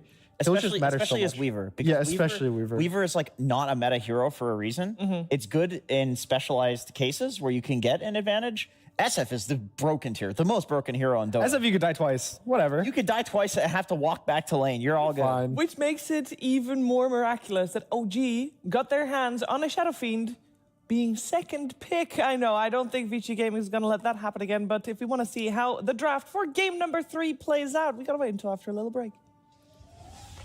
The new breakthrough and innovative phone with OneXBet app. With OneXBet app, you can register and start betting in just one click. Intuitive interface and thousands of sports events every day. User-friendly app. Big wins, fast payouts.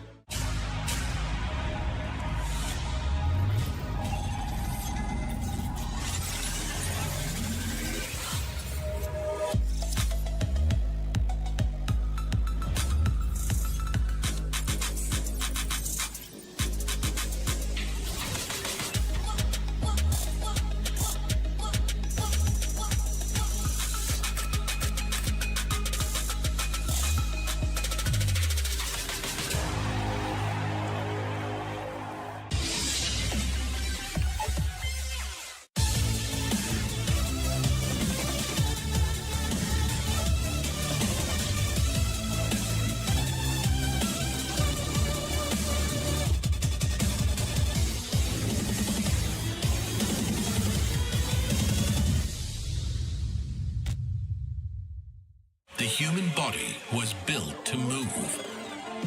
Not trapped at a desk in one singular posture for 12 hours a day.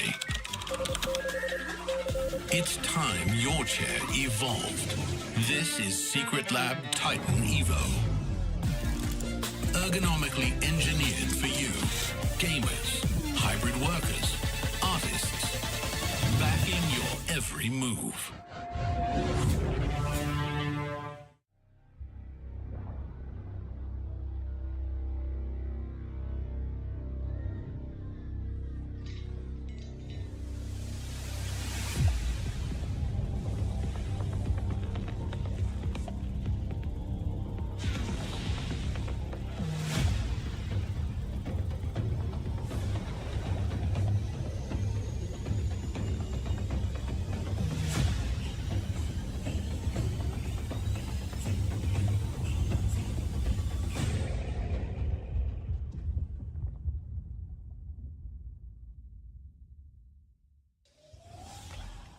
Welcome back. We are getting ready for game number 3 between OG and Vici Gaming. Winner of this series will, of course, be going on to face other winners tomorrow, whereas losers, you're going to face other losers tomorrow. You want to face the winners because then you're one step closer to making it out of the group stages on the positive side of things. You know, making it to the playoffs is what matters. What also matters is how you get there a little bit, especially this series. It seems like the draft is maybe even more important than normal. It feels like, Gunnar, this time around, it feels like both teams are kind of maybe trying things out.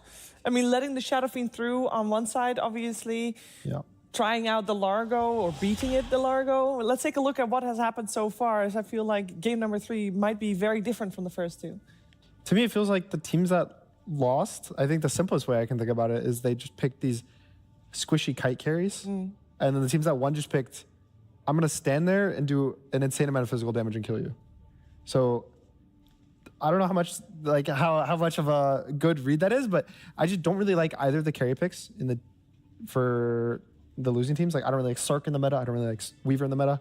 Marcy, we do have questions about, but I still think that I've seen Marcy have more success because of her strong laning stage. And then Shadow Fiend, you know. I think what you said is a very good read, to be honest. Like, I personally, I mean, my take on it, and I, talked to Insania and Quinn and Brian, pretty much all the analysts at Dream League about this concept because it's a big idea going around. Like, I feel like all the carries that are really strong are hyper damage carries, not necessarily physical, because I think Muerta is also up there in terms of like, you need to have enough damage to like literally full to zero somebody in like a second.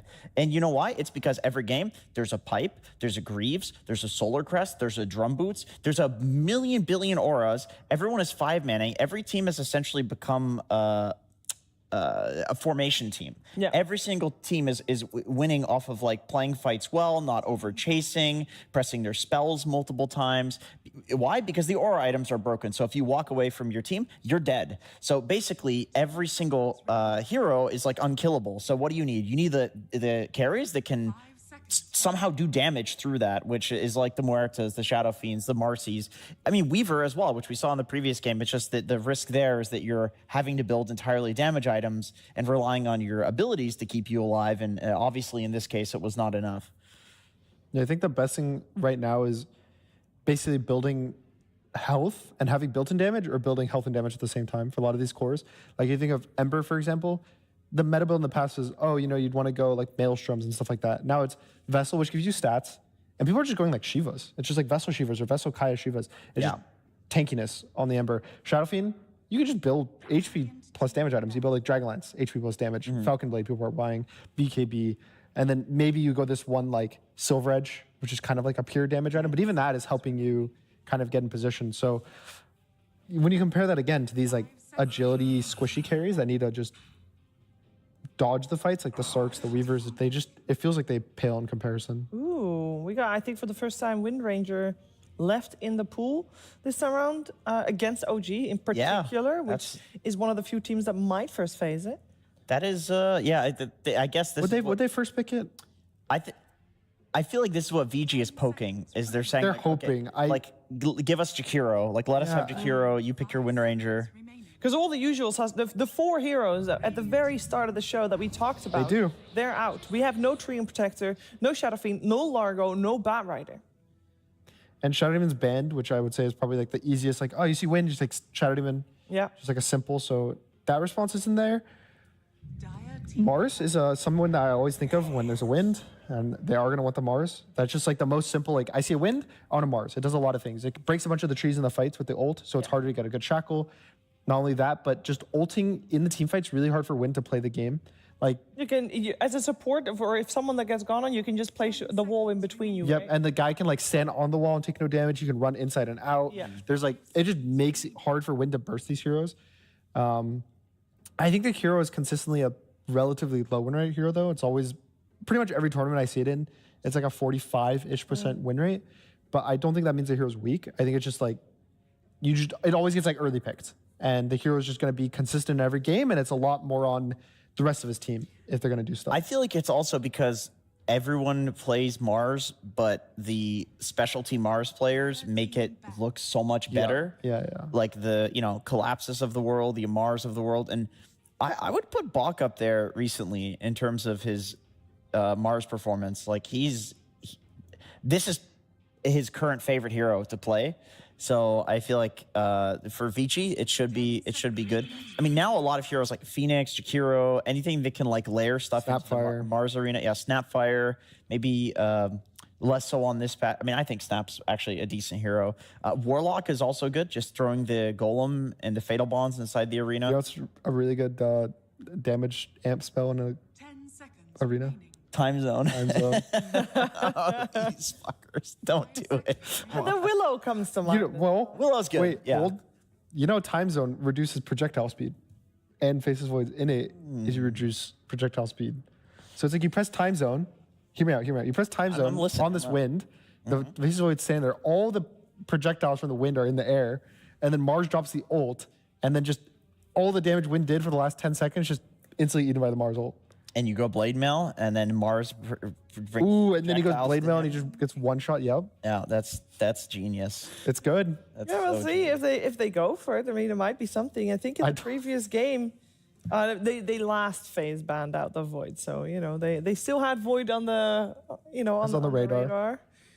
Taking a lot of time here to think about this one though. They ban out the Keeper of the Light in the second phase. We have the Phoenix Jakiro obviously removed. Not support. This is going to be the first time that Scam plays something else this series. Yep. I want to say the Void because I think it'd be funny, but I don't know why. I just think a Clockwork makes sense. I think the Warlock's also fine. I just think that taking the position 5 here, whether it's the Clock, the Warlock, just some solid hero makes sense because you set up for this later pick carry. Yeah. And Warlock's one of the best, like, throw with any carry, and probably at worst you're gonna go 50-50. Yeah, you can, and let's think about the carries that are like good against wind because maybe Warlock likes to pair with those. I think one of the best I've seen is actually Morphling, because you can turn it into the wind, you can shackle her, you can wind run. It just feels really, really good to be the morph in that matchup. I mean, Shiro Morphling is, and he's a very good morph, insanely good. I wouldn't say that's a. Ooh. I mean, Faceless Void is good against wind, but it's not like particularly sick with Warlock in lane. That's a Witch Doctor. That is a Witch Doctor. I have not seen this hero and kind of. I think it was picked like maybe twice or once during Dream League. Who did we see play Witch Doctor? I forgot. I feel like it was Ducalis. It was Ducalis. Yeah. Okay, so do you know why though? Like why? What is the reasoning of the Witch Doctor here? The theory of the Witch Doctor was okay. Well, number one, they were already out, but they were playing for points. Okay. Yeah. So it was pretty important, and I think it was good against the archetype of offlaner that they were playing against, like whoever they were playing against. Some tanky man. It was Yeah, always it's like I know Magic is like in theory it's supposed to be good versus these like tanky heroes like Mars, but it just I don't know. It feels like it's a weird. Maybe it's just going to dump to the lane. Like, Witch Doctor is really strong in the lane, so you pair Witch Doctor with Wind, and I could see a world they just destroy them, whatever Mars. I'm just happy to have OG back at a tournament. I fucking love this team. Like, just whipping out a Witch Doctor. We can't figure out why. I have a question, though. Is this Wind Ranger, I mean, obviously everybody knows the Natsumi Wind Ranger. Is there any flex potential for OG? I mean, do you want to ask? Sims? Yeah, for sure. Is there flex potential? Yes. Will they flex it? No. Okay. I guess it So it depends on what. Hey, the Faceless Void All right. is back. Time zone Mars Arena. That's fine. Look, he's laughing. He's smiling. He's like, okay, I'm gonna have to lane with a Void again. I mean, time dilation is like hypothetically very good against Wind. Very good. But then again, like and Primal. Wind is also a hero. Like she enjoys building Manta. She's okay with building Manta, so you can take the time dilation off with that. You can wind run out of time zone. How's Primal against Void? I mean, Primal, you have the Dispel talent now at 20 instead of 15, right? So yeah, it sucks because it used to be you get the Dispel 15, then you get damage at 20. It's like the trample damage. But now at 20, you have to choose between actually scaling damage-wise or getting a Dispel. It feels so much worse now to take it than it used to. I like putting the Primal off lane, putting the Wind safe lane, and picking Void Spirit. I think here is pretty good. Void Spirit's a hero that likes playing Manta, so it's decent versus the Faceless Void. It's good versus the puck in the game. Silence also is good at killing the Void. I think Yopaj is also just a good Void Spirit. I like that too. I mean, it's also a hero that can like finagle its way out of a Chronosphere or Mars arena. Yeah, because the time zone isn't a leash.